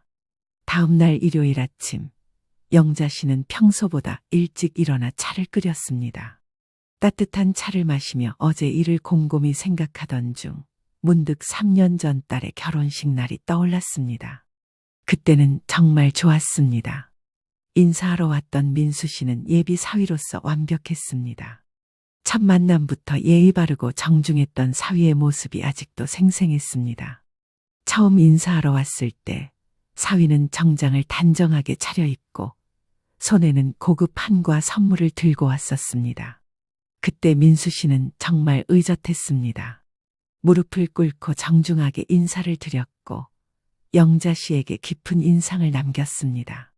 아직 큰 성공을 거두지는 못했지만 미경이를 행복하게 해드릴 자신은 있습니다. 사위의 두 눈에는 자신감이 차 있었습니다. 영자 씨는 사위가 될 사람이 믿음직하다는 생각이 들었습니다. 어머님께서 혼자 미경이를 키우시느라 얼마나 고생하셨는지 미경이한테 많이 들었습니다. 앞으로는 제가 어머님께 효도하겠습니다. 그 말을 들었을 때 영자 씨는 정말 감동했습니다. 30년 동안 혼자 딸을 키우며 보냈던 외롭고 힘들었던 세월이 떠올랐기 때문입니다. 영자 씨는 사위의 듬직한 모습에 결혼을 허락했습니다. 사위는 결혼을 준비할 때 세심한 면모를 보였습니다. 영자 씨의 의견을 하나하나 물어보고 예단이나 예물도 과하지 않게 준비했습니다. 어머님, 신혼집은 어떻게 하면 좋을까요? 사위의 질문에 영자 씨는 잠시 고민에 빠졌습니다. 영자 씨는 그동안 모아둔 돈이 있었습니다. 남편의 보험금과 퇴직금 그리고 30년간 아껴서 모은 돈이 들어있는 적금이었습니다. 그리고 그 돈들은 딸의 결혼을 위해 준비해둔 돈이기도 했습니다. 강남 쪽으로 전세 하나 얻어줄 수 있어? 어머님, 그런 큰 돈을 어떻게 받을 수 없습니다. 민수 씨는 손사래를 쳤지만 영자 씨는 마음을 정했습니다. 딸 하나 시집 보내면서 이것도 못 해주면 언제 해주겠니? 받아라. 결국 영자 씨는 7억 원을 내어주었습니다. 서울의 오래된 아파트였습니다. 그렇게 크고 좋은 아파트는 아니었지만 딸 부부가 신혼살림을 시작하기에는 충분했습니다. 어머님, 정말 감사합니다. 평생 잊지 않겠습니다. 민수 씨는 눈물까지 글썽이며 고마워했습니다. 영자 씨는 그 모습을 보며 정말 좋은 사위를 얻었다고 생각했습니다. 결혼식 날에도 민수 씨는 완벽했습니다. 양가 어른들께 정중하게 인사드리고 미경이를 위해 세심하게 배려하는 모습이 모든 하객들의 감탄을 자아냈습니다. 친척들과 이웃들의 축하 인사를 받을 때마다 영자 씨는 자랑스러웠습니다. 신혼 첫 달에는 민수 씨가 일주일에 한 번씩은 꼭 안부 전화를 해왔습니다. 어머님, 안녕하세요. 미경이도 잘 지내고 있고. 저도 사업이 순조롭게 진행되고 있습니다. 고마워. 민수야, 미경이 잘 돌봐주고. 당연한 일입니다, 어머님. 그때만 해도 모든 것이 완벽했습니다. 딸은 결혼 후에도 행복해했고 사위는 믿음직했으며 영자 씨는 마음이 편했습니다. 하지만 변화는 신혼 반년 후부터 시작되었습니다. 민수 씨의 전화가 조금씩 줄어들기 시작했고 목소리에도 예전 같은 여유가 없어졌습니다. 어머님, 사업이 조금 어려워졌어요. 경기가 안 좋아서 그런가 봅니다. 그래? 많이 힘드니? 아니에요. 곧 나아질 거예요. 걱정 마세요.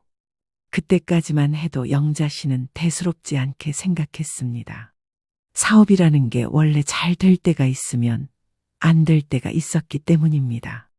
그리고 신혼 초기에는 이것저것 들어가는 게 많기 때문에 경제적으로 어려울 수 있다고 생각했습니다. 그런데 결혼 1년 후 민수 씨가 처음으로 돈을 빌려달라고 했습니다. 어머님, 죄송한데 급한 일이 생겨서요. 500만 원만 잠깐 빌려주실 수 있을까요? 무슨 일인데?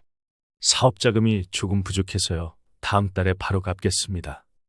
영자 씨는 별 생각 없이 돈을 빌려주었습니다. 사위가 어려울 때 도와주는 것은 당연하다고 생각했습니다. 다음 달에 민수 씨는 약속대로 돈을 갚았고 영자 씨는 안심했습니다. 약속을 지키는 사위라고 생각했기 때문입니다. 하지만 지금 생각해보니 이때가 시작이었던 것 같습니다. 그런데 어제 3천만 원을 빌려달라고 했던 민수 씨의 모습과 3년 전에 예의 바르던 모습이 너무나 달랐습니다.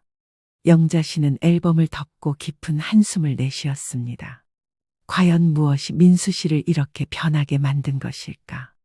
그리고 앞으로는 어떻게 될 것일까? 이상하리만큼 가슴이 시린 것이 불안하기만 했습니다.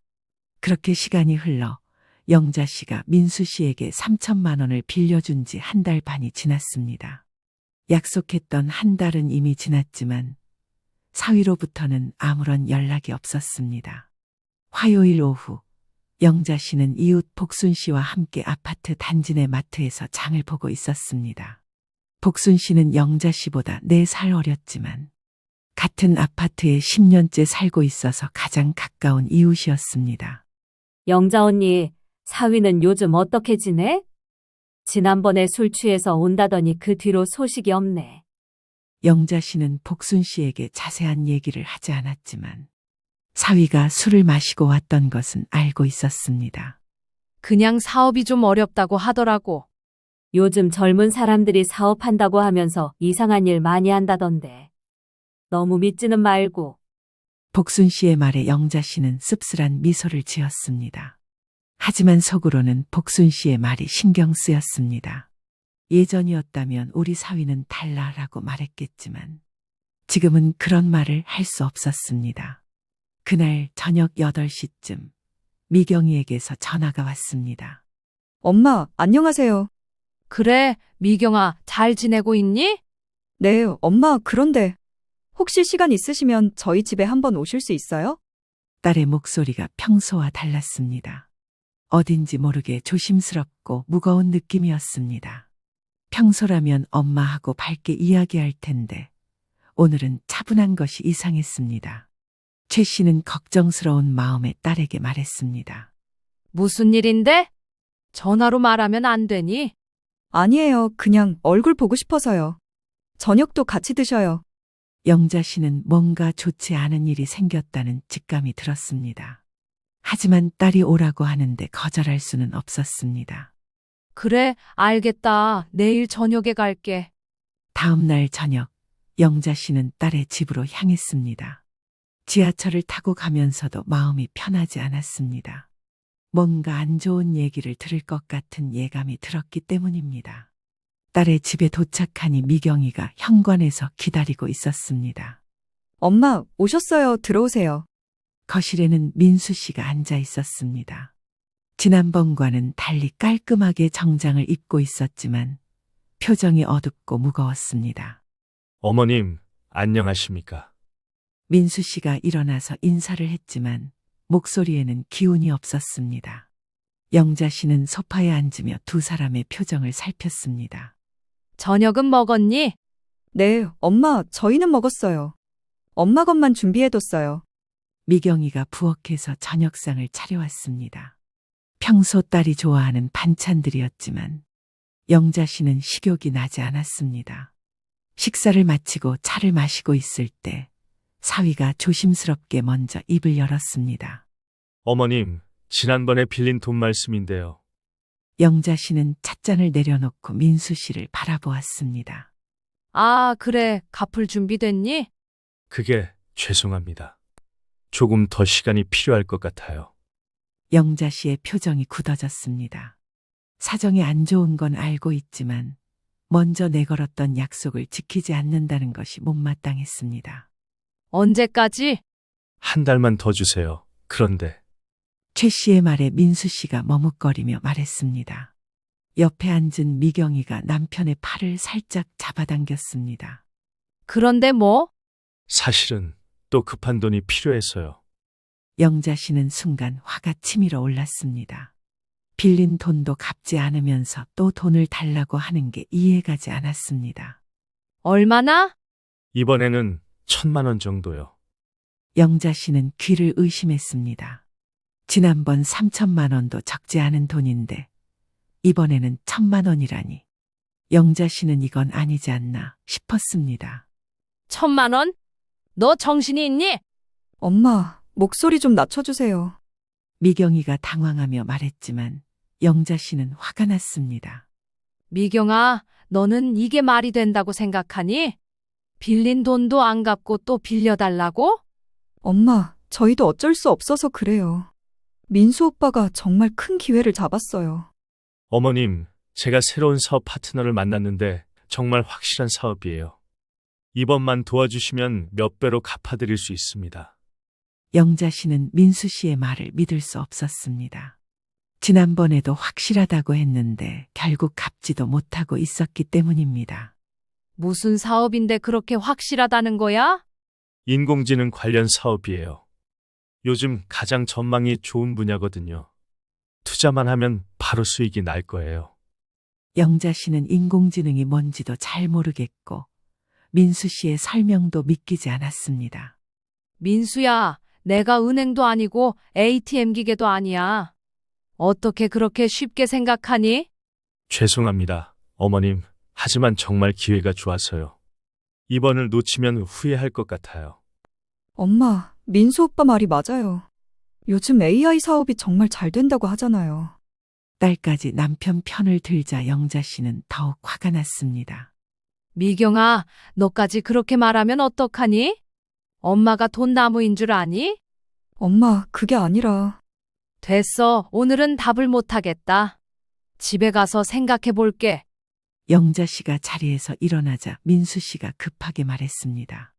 어머님, 다음 주까지만 답을 주세요. 정말 급해서요. 영자 씨는 대답하지 않고 집을 나왔습니다. 딸이 현관까지 따라 나왔지만 영자 씨는 돌아보지 않았습니다. 집에 돌아온 영자 씨는 밤늦도록 잠을 이루지 못했습니다. 민수 씨의 요구가 점점 커지고 있고 딸마저 남편 편을 들고 있다는 사실이 서글펐습니다. 과연 이 돈을 빌려줘야 할까 아니면 단호하게 거절해야 할까? 영자 씨의 고민은 깊어만 갔습니다. 영자 씨가 민수 씨의 두 번째 요구를 거절한 지 일주일이 지났습니다. 그 사이 딸 미경이에게서 3번이나 전화가 왔지만 영자 씨는 받지 않았습니다. 마음이 정리되지 않은 상태에서 대화하고 싶지 않았기 때문입니다. 목요일 오전, 영자 씨는 평소처럼 아파트 단지 내 경로당에 나갔습니다. 또래 할머니들과 화투를 치며 시간을 보내는 것이 요즘 유일한 낙이었습니다. 영자야, 요즘 왜 이렇게 기운이 없어 보이니?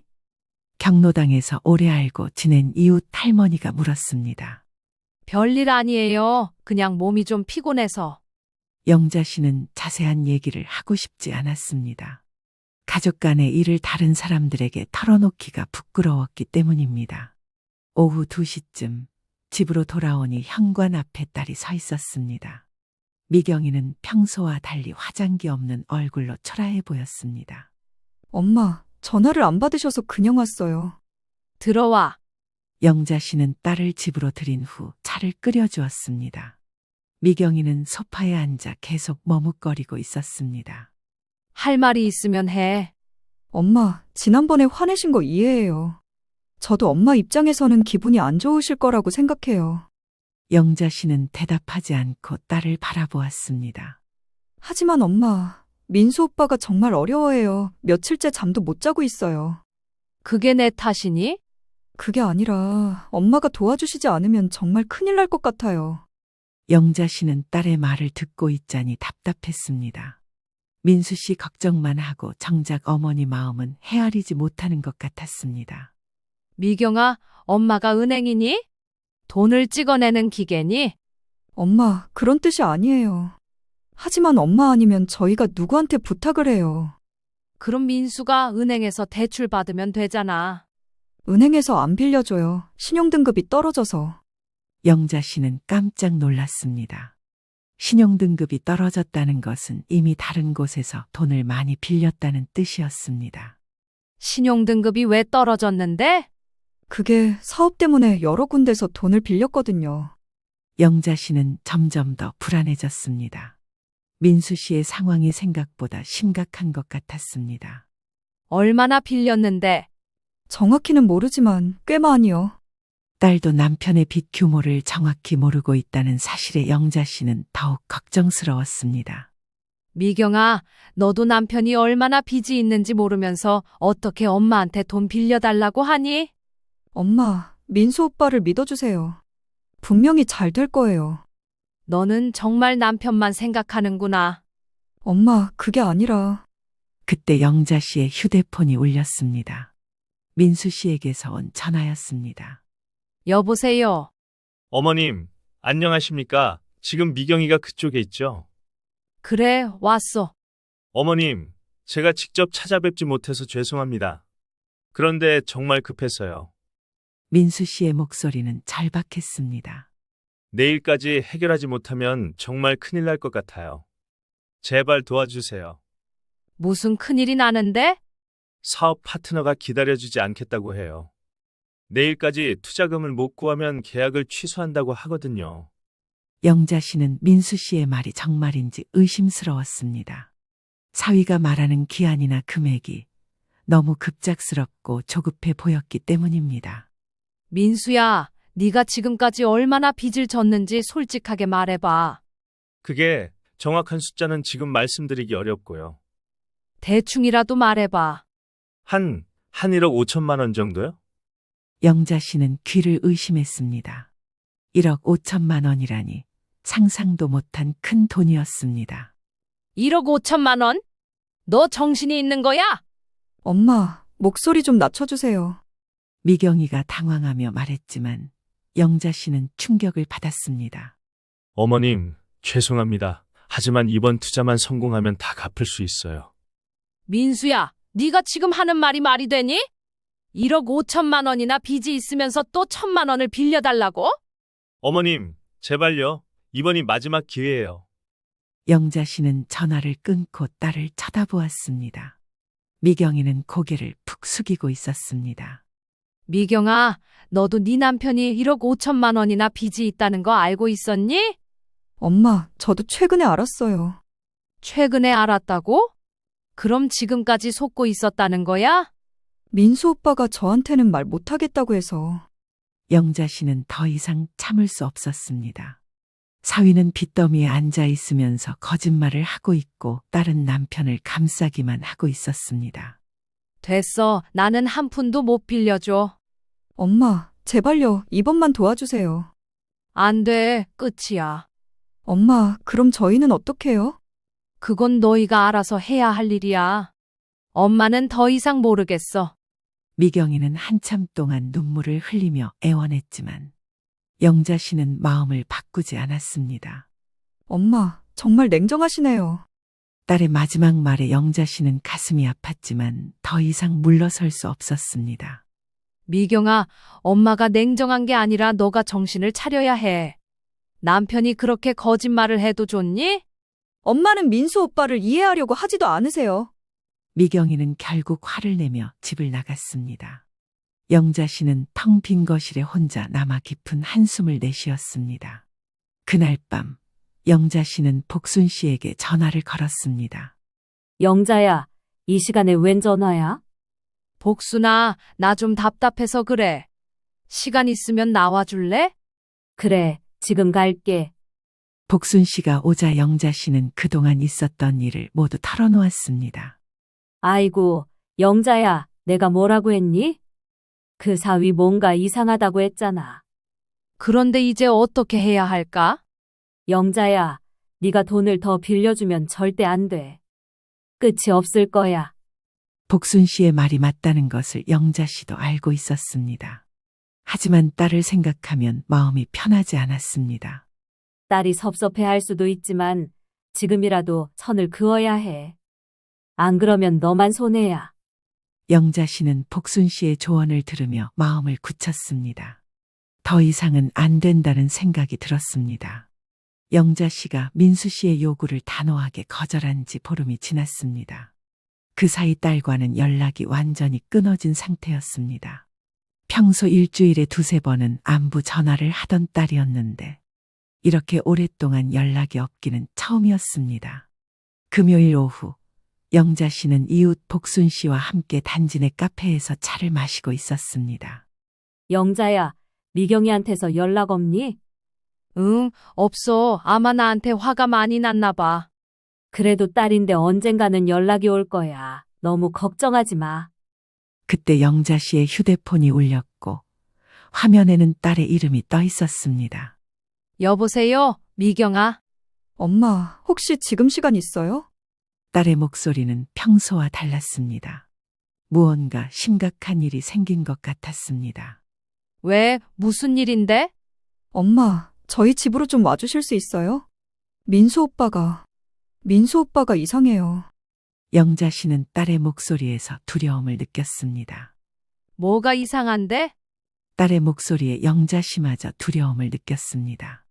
대체 뭐가 이상하길래 그래? 전화로는 설명하기 어려워요. 제발 와주세요.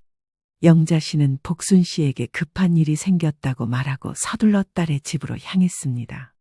딸의 집에 도착하니 현관 앞에서부터 소음이 들렸습니다. 무언가를 집어던지는 소리와 고함 소리였습니다. 초인종을 누르자 미경이가 황급히 문을 열었습니다. 딸의 얼굴에는 눈물 자국이 선명했고 왼쪽 뺨에는 빨간 자국이 있었습니다. 너 얼굴이 왜 그래? 엄마, 들어와요. 거실은 엉망이었습니다. 소파 쿠션은 바닥에 떨어져 있었고 커피 테이블 위에 꽃병은 깨져 있었습니다. 민수 씨는 소파에 앉아 머리를 감싸고 있었습니다. 어머님, 왜 오셨어요? 민수 씨가 고개를 들었는데 그의 눈은 충혈되어 있었습니다. 며칠 동안 제대로 잠을 자지 못한 것 같았습니다. 민수야, 너 지금 뭐 하는 거야? 왜 미경이 얼굴을 때렸어? 저도 모르겠어요. 제가 미쳤나 봐요. 영자 씨는 사위의 모습에 충격을 받았습니다. 평소 예의 바르던 모습은 온데간데 없고 완전히 다른 사람 같았습니다. 엄마, 민수 오빠가 사흘째 이래요. 잠도 안 자고 계속 전화만 하고 있어요. 누구한테 전화를 하는데? 돈을 빌려줄 사람을 찾으려고요. 친구들한테, 선후배한테 할 수 있는 건 다 해봤는데 아무도 안 빌려줘요. 영자 씨는 민수 씨의 상황이 정말 심각하다는 것을 깨달았습니다. 어머님, 저 정말 죽을 것 같아요. 월요일까지 돈을 못 구하면 월요일까지 뭐가 어떻게 된다는 거야? 이자를 못 갚으면 집을 빼앗긴다고 해요. 영자 씨는 깜짝 놀랐습니다.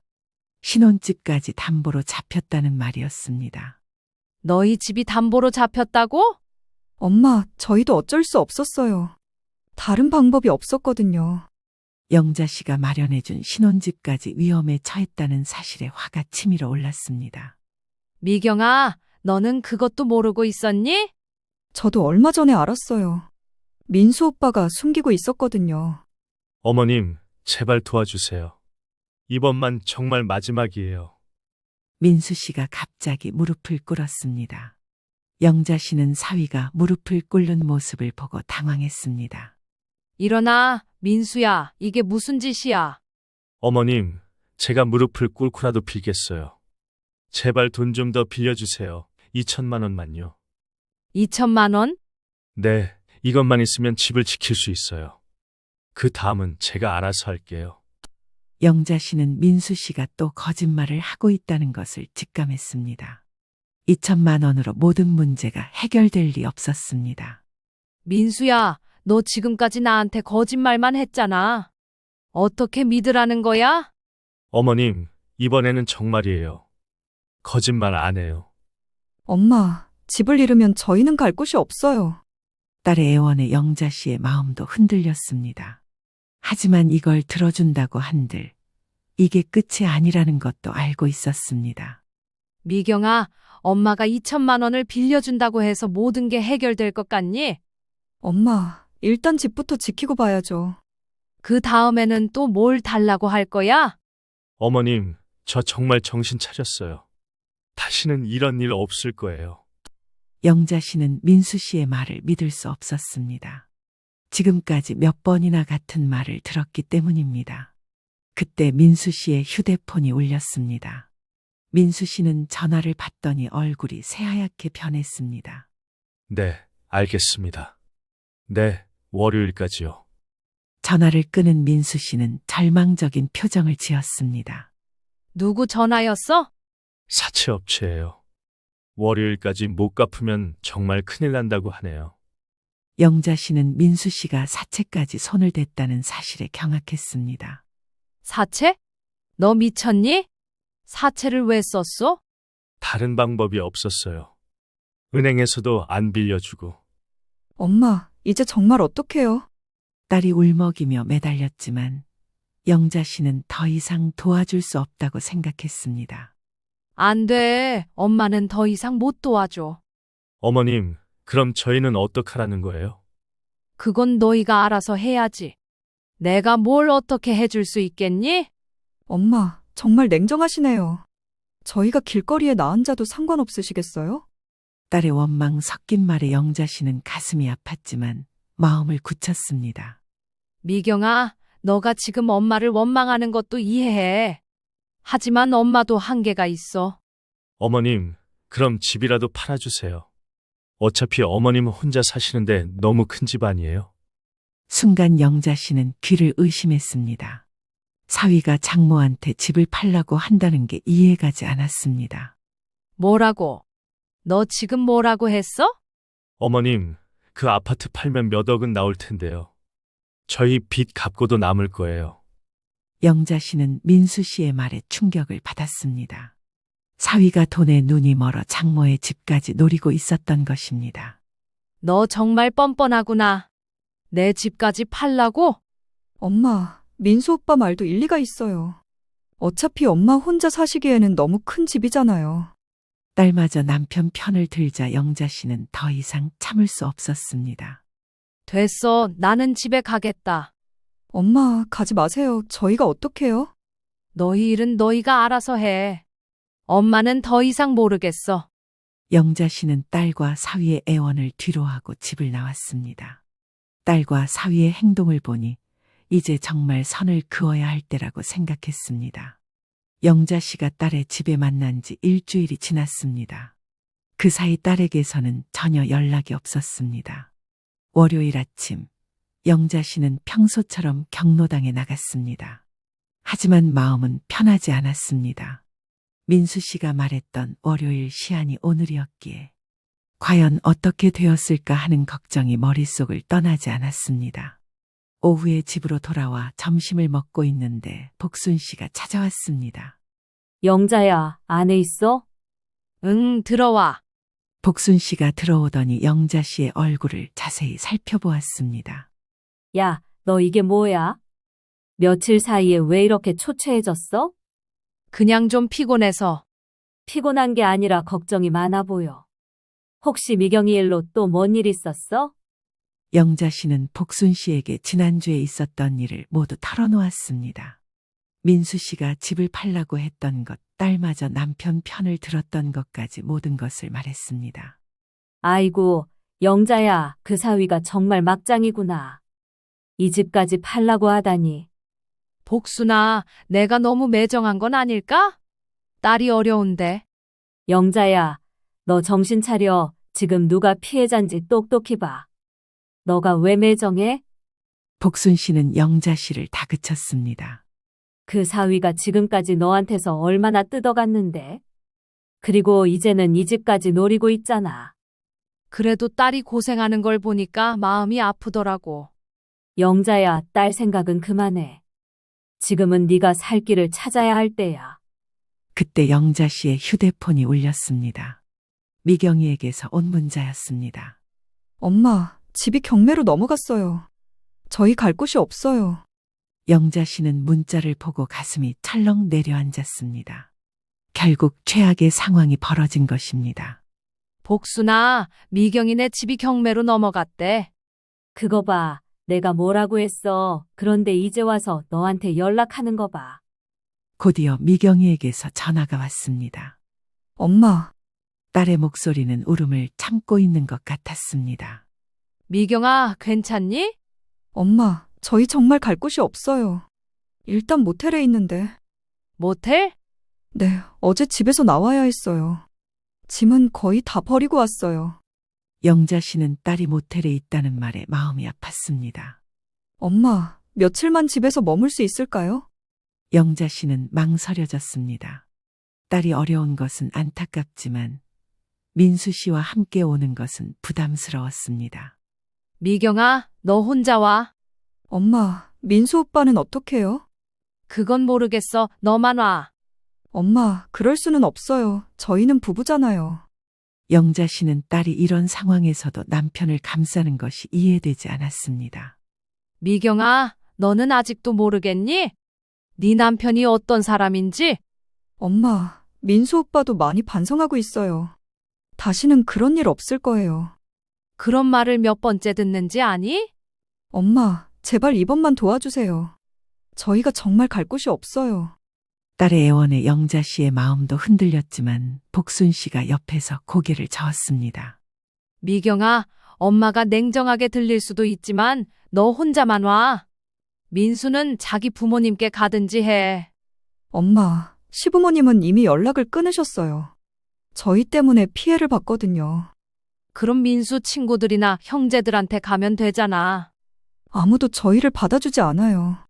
영자 씨는 민수 씨가 얼마나 많은 사람들에게 피해를 주었는지 짐작할 수 있었습니다. 그럼 더더욱 엄마는 못 도와줘. 엄마, 정말 그럴 거예요? 저희가 길거리에서 잠을 자도 상관없어요? 딸의 원망 섞인 목소리에 영자 씨는 가슴이 아팠습니다. 미경아, 엄마도 어쩔 수 없어. 너 혼자만 와. 알겠어요. 엄마가 그러시는 거라면. 딸이 전화를 끊어버렸습니다. 영자 씨는 한동안 멍하니 앉아 있었습니다. 영자야, 힘들어도 잘한 거야. 지금 물러서면 끝이 없어. 복순아, 내가 너무 매정한 건 아닐까? 매정한 게 아니라 현실적인 거야. 네가 지금 무너지면 누가 널 일으켜 세워줄 건데? 복순 씨는 영자 씨를 위로했지만 영자 씨의 마음은 편하지 않았습니다. 그날 밤 영자 씨는 잠을 이루지 못했습니다. 딸이 모텔에서 지내고 있다는 생각에 마음이 아팠습니다. 하지만 동시에 이것이 딸이 정신을 차릴 수 있는 기회가 될 수도 있다는 생각도 들었습니다. 다음 날 화요일 오후 영자 씨는 혼자 아파트 단지를 산책하고 있었습니다. 단지 벤치에 앉아 쉬고 있는데 낯선 남자가 다가왔습니다. 50대 정도로 보이는 단정한 차림의 남자였습니다. 혹시 최영자 씨 맞으시죠? 영자 씨는 깜짝 놀랐습니다. 자신을 아는 사람이었지만 전혀 기억이 나지 않았습니다. 네, 맞는데요. 누구시죠? 안녕하세요. 저는 정태호라고 합니다. 박민수 씨와 일을 함께 했던 사람이에요. 영자 씨는 순간 경계심이 들었습니다. 민수 씨와 관련된 사람이라면 좋은 일로 찾아온 것 같지 않았습니다. 무슨 일로 저를 찾으신 거죠? 사모님, 죄송한데 잠시 이야기 좀 나눌 수 있을까요? 박민수 씨에 대해서 사모님이 꼭 아셔야 할 일이 있어서요. 영자 씨는 망설였지만 민수 씨에 대한 진실을 알 수 있을 것 같아 대화를 해보기로 했습니다. 정태호 씨와 영자 씨는 단지 내 카페로 자리를 옮겼습니다. 조용한 구석자리에 앉은 정 씨의 표정은 무척 심각했습니다. 사모님, 먼저 제 소개를 정확히 드리겠습니다. 저는 IT 회사를 운영하고 있고 박민수 씨와는 작년부터 사업을 함께 했었습니다. 그런데 왜 저를 찾아오신 거죠? 박민수 씨 때문에 너무 많은 사람들이 피해를 입어서 찾아왔습니다. 더 이상 속으시면 안 될 것 같아서요. 영자 씨는 정 씨의 말이 무슨 뜻인지 궁금했습니다. 무슨 말씀이세요? 사모님, 박민수 씨가 지금까지 사모님께 뭐라고 말씀드렸나요? 사업이 어려워서 돈이 필요하다고 했는데요. 사업이요? 정 씨가 쓴웃음을 지었습니다. 사모님, 박민수 씨는 사업을 한 적이 없습니다. 영자 씨는 귀를 의심했습니다. 뭐라고요? 사업을 안 했다고요? 네, 정확히 말하면 제대로 된 사업을 한 적이 없어요. 항상 투자 받을 생각만 하고 실제로는 일을 하지 않았습니다. 그럼 그동안 뭘 한 거예요? 주로 도박을 했습니다. 인터넷 도박, 경막, 카지노. 내본 게 없어요. 영자 씨는 충격을 받았습니다. 민수 씨가 사업가인 줄 알았는데 실제로는 도박꾼이었던 것입니다. 정말이에요? 네, 저도 처음에는 몰랐습니다. 박민수 씨가 투자 제안을 해와서 함께 일을 시작했는데 나중에 알고 보니 제가 투자한 돈을 모두 도박으로 날렸더라고요. 얼마나 잃으셨는데요? 저는 2억 원 정도 손해를 봤습니다. 그런데 다른 피해자들도 많아요. 영자 씨는 점점 더 놀랐습니다. 다른 피해자요?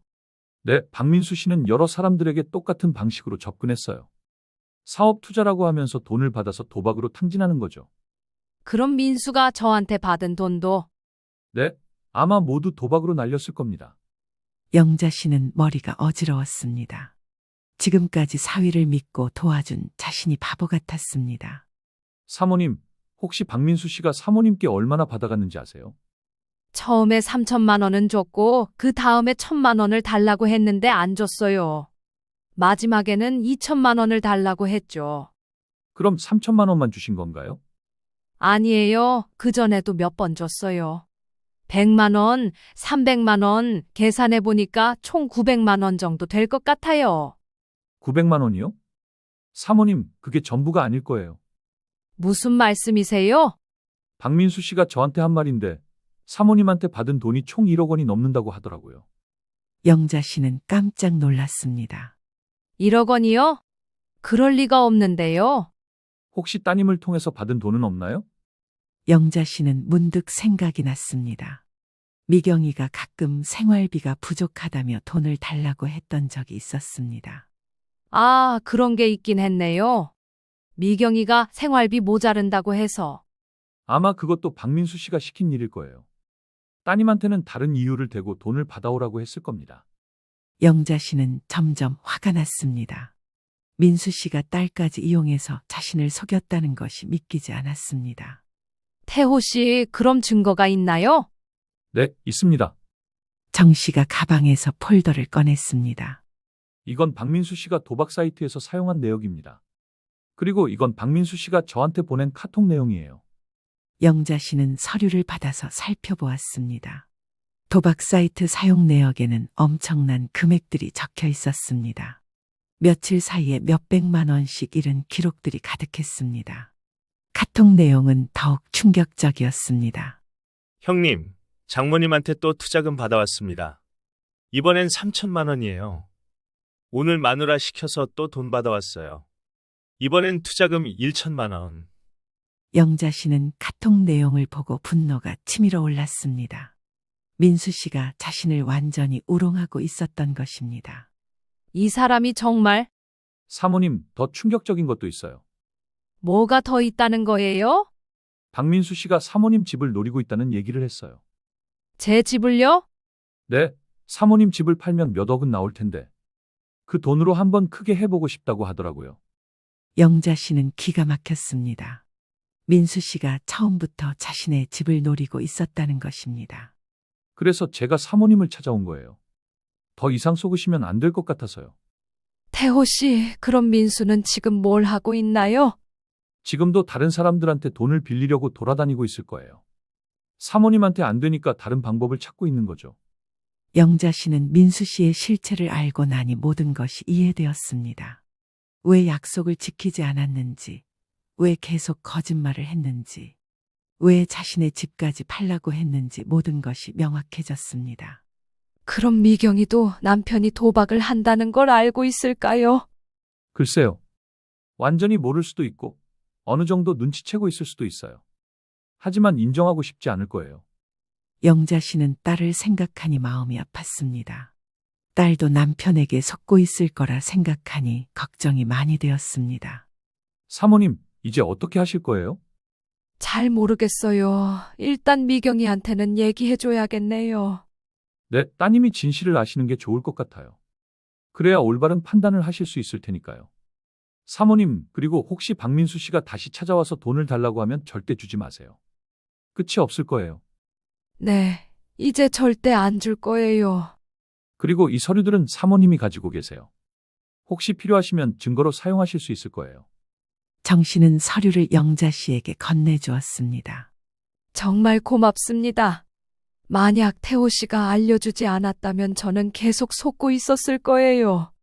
저도 박민수 씨 때문에 피해를 봤으니까요. 더 많은 피해자가 생기는 걸 막고 싶었어요. 영자 씨는 집으로 돌아오는 길에 정 씨가 준 서류를 다시 한번 자세히 살펴보았습니다.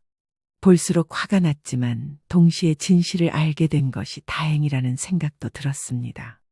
이제 딸에게 모든 것을 알려주고 앞으로 어떻게 할지 결정해야 할 때였습니다. 그날 저녁 영자 씨는 딸에게 전화를 걸었습니다. 정태호 씨에게 들은 충격적인 진실을 더 이상 숨길 수 없었습니다. 여보세요, 미경아. 엄마? 엄마가 먼저 전화를 주시다니. 딸의 목소리는 여전히 서운함이 묻어 있었습니다. 미경아, 엄마가 할 말이 있어서 그래. 지금 어디 있니? 모텔에 있어요. 왜요? 혼자 나와서 엄마 집으로 와. 중요한 얘기가 있어. 엄마, 무슨 얘기인데요? 전화로 하면 안 돼요? 전화로 할 수 있는 얘기가 아니야. 꼭 와야 해. 영자 씨의 단호한 목소리에 미경이도 심상치 않음을 느꼈는지 나오겠다고 했습니다. 1시간 후 미경이가 영자 씨의 집에 도착했습니다. 며칠 사이에 많이 초췌해진 딸의 모습을 보니 영자 씨도 마음이 아팠습니다. 엄마, 무슨 얘기가 그렇게 중요해요? 영자 씨는 정태호 씨에게서 받은 서류들을 식탁 위에 펼쳐놓았습니다. 미경아, 이것부터 봐. 이게 뭐예요? 네 남편의 진짜 모습이야. 영자 씨는 차근차근 설명하기 시작했습니다. 민수 씨가 사업가가 아니라 도박꾼이라는 것, 지금까지 받아간 돈을 모두 도박으로 탕진했다는 것, 그리고 미경이까지 이용해서 돈을 받아갔다는 것까지 모든 것을 말했습니다. 미경이는 처음에는 믿지 않으려 했습니다. 엄마, 이게 진짜예요? 민수 오빠가 정말 도박을 했다고요? 봐봐, 여기 증거가 다 있잖아. 영자 씨가 도박 사이트 이용 내역을 보여주자 미경이의 얼굴이 창백해졌습니다. 이게 민수 오빠 이름으로 되어 있네요. 그리고 이것도 봐. 네 남편이 보낸 카톡이야. 미경이는 카톡 내용을 읽어보더니 손이 떨리기 시작했습니다. 엄마, 저도 이용당한 거예요? 그래, 너도 네 남편한테 속은 거야.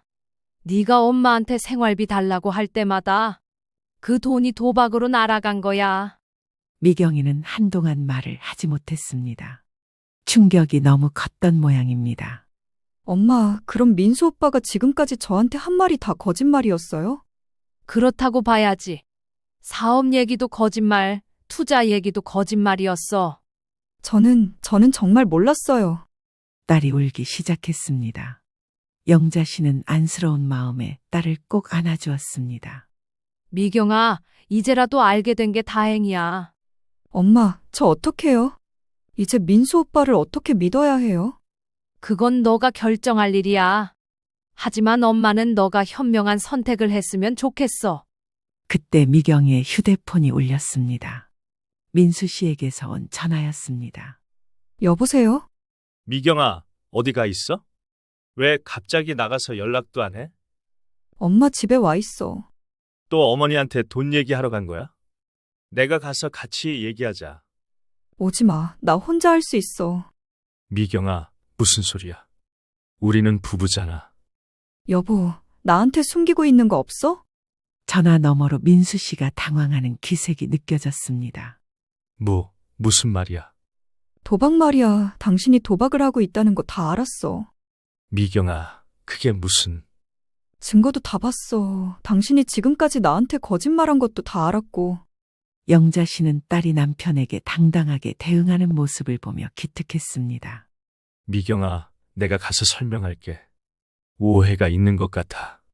오해가 아니야. 나는 이제 당신을 못 믿겠어. 미경이가 전화를 끊어버렸습니다.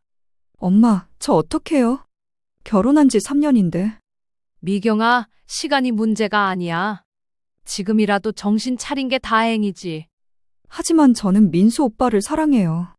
사랑하는 사람이 너를 이용하고 속여도 괜찮니? 딸은 대답하지 못했습니다. 미경아, 엄마가 강요하지는 않을게. 하지만 네 인생이니까 신중하게 생각해봐. 엄마, 며칠만 시간을 주세요. 생각 좀 해볼게요. 그래, 천천히 생각해봐. 그리고 당분간 엄마 집에서 지내렴. 엄마, 정말 괜찮아요? 당연하지. 너는 내 딸인데. 그날 밤 모녀는 오랜만에 함께 저녁을 먹었습니다. 오랫동안 서먹했던 사이가 조금씩 회복되는 것 같았습니다. 일주일 후 미경이는 민수 씨와 이혼하기로 결정했습니다. 밤사이 많은 고민을 했던 건지 딸의 얼굴은 헬쓱했습니다. 하지만 눈빛은 예전보다 생기가 가득했고 굳은 의지가 보였습니다. 엄마, 저 결심했어요. 민수 오빠와 헤어질 거예요. 미경아, 정말 괜찮겠니? 네, 이제 더 이상 속고 살고 싶지 않아요. 엄마 말이 맞았어요. 영자 씨는 딸이 현명한 선택을 한 것에 안도했습니다. 한 달 후 미경이는 사위와 합의 이혼이 성사되었습니다. 민수 씨는 끝까지 자신의 잘못을 인정하지 않았지만 미경이는 흔들리지 않았습니다. 결국 위자료 등 여러 가지 부분을 협의한 후 깔끔하게 정리했습니다. 미경이는 이혼 후 점점 안정되는 모습을 찾았습니다. 혼자 작은 원룸에 들어가서 생활하기 시작했고 적지만 매달 급여를 받는 일도 시작했습니다. 그리고 영자 씨에게도 변화가 찾아왔습니다. 복순 씨의 권유로 실버타운 견학을 다녀온 것입니다. 영자야, 어때? 여기 괜찮지? 응, 생각보다 좋네. 여러 프로그램도 있고. 나도 여기로 이사 올 생각이야. 우리 같이 지내면 좋을 것 같은데. 영자 씨는 복순 씨의 제안에 관심이 생겼습니다. 넓은 아파트에 혼자 사는 것보다 또래 친구들과 함께 생활하는 것이 더 나을 것 같았습니다. 그래, 나도 진지하게 생각해 볼게. 2달 후 영자 씨는 정말로 아파트를 팔고 실버타운으로 이주했습니다. 딸은 처음에 걱정했지만 영자 씨의 결정을 존중해 주었습니다. 엄마, 여기서 행복하세요. 고마워, 미경아. 너도 새로운 시작 화이팅해. 실버타운에서의 생활은 영자 씨에게 새로운 활력을 주었습니다. 서예 수업을 듣고 요가도 배우고 새로운 친구들도 많이 사귀었습니다. 6개월 후 영자 씨는 실버타운에서 열린 서예 전시회에서 상까지 받았습니다. 딸 미경이도 시상식에 참석해서 어머니를 축하해 주었습니다. 엄마, 정말 자랑스러워요. 이렇게 멋진 글씨를 쓰시다니. 고마워, 미경아. 엄마도 이제야 내 인생을 사는 것 같아. 영자 씨는 이제 누구에게도 의존하지 않는 당당한 삶을 살고 있었습니다. 힘들었던 시간도 있었지만 그 시간들이 있었기에 지금의 행복한 삶이 가능했다고 생각했습니다. 복순 씨와 함께 실버타운 정원을 산책하며 영자 씨는 새로운 인생의 출발점에 서 있다는 것을 실감했습니다.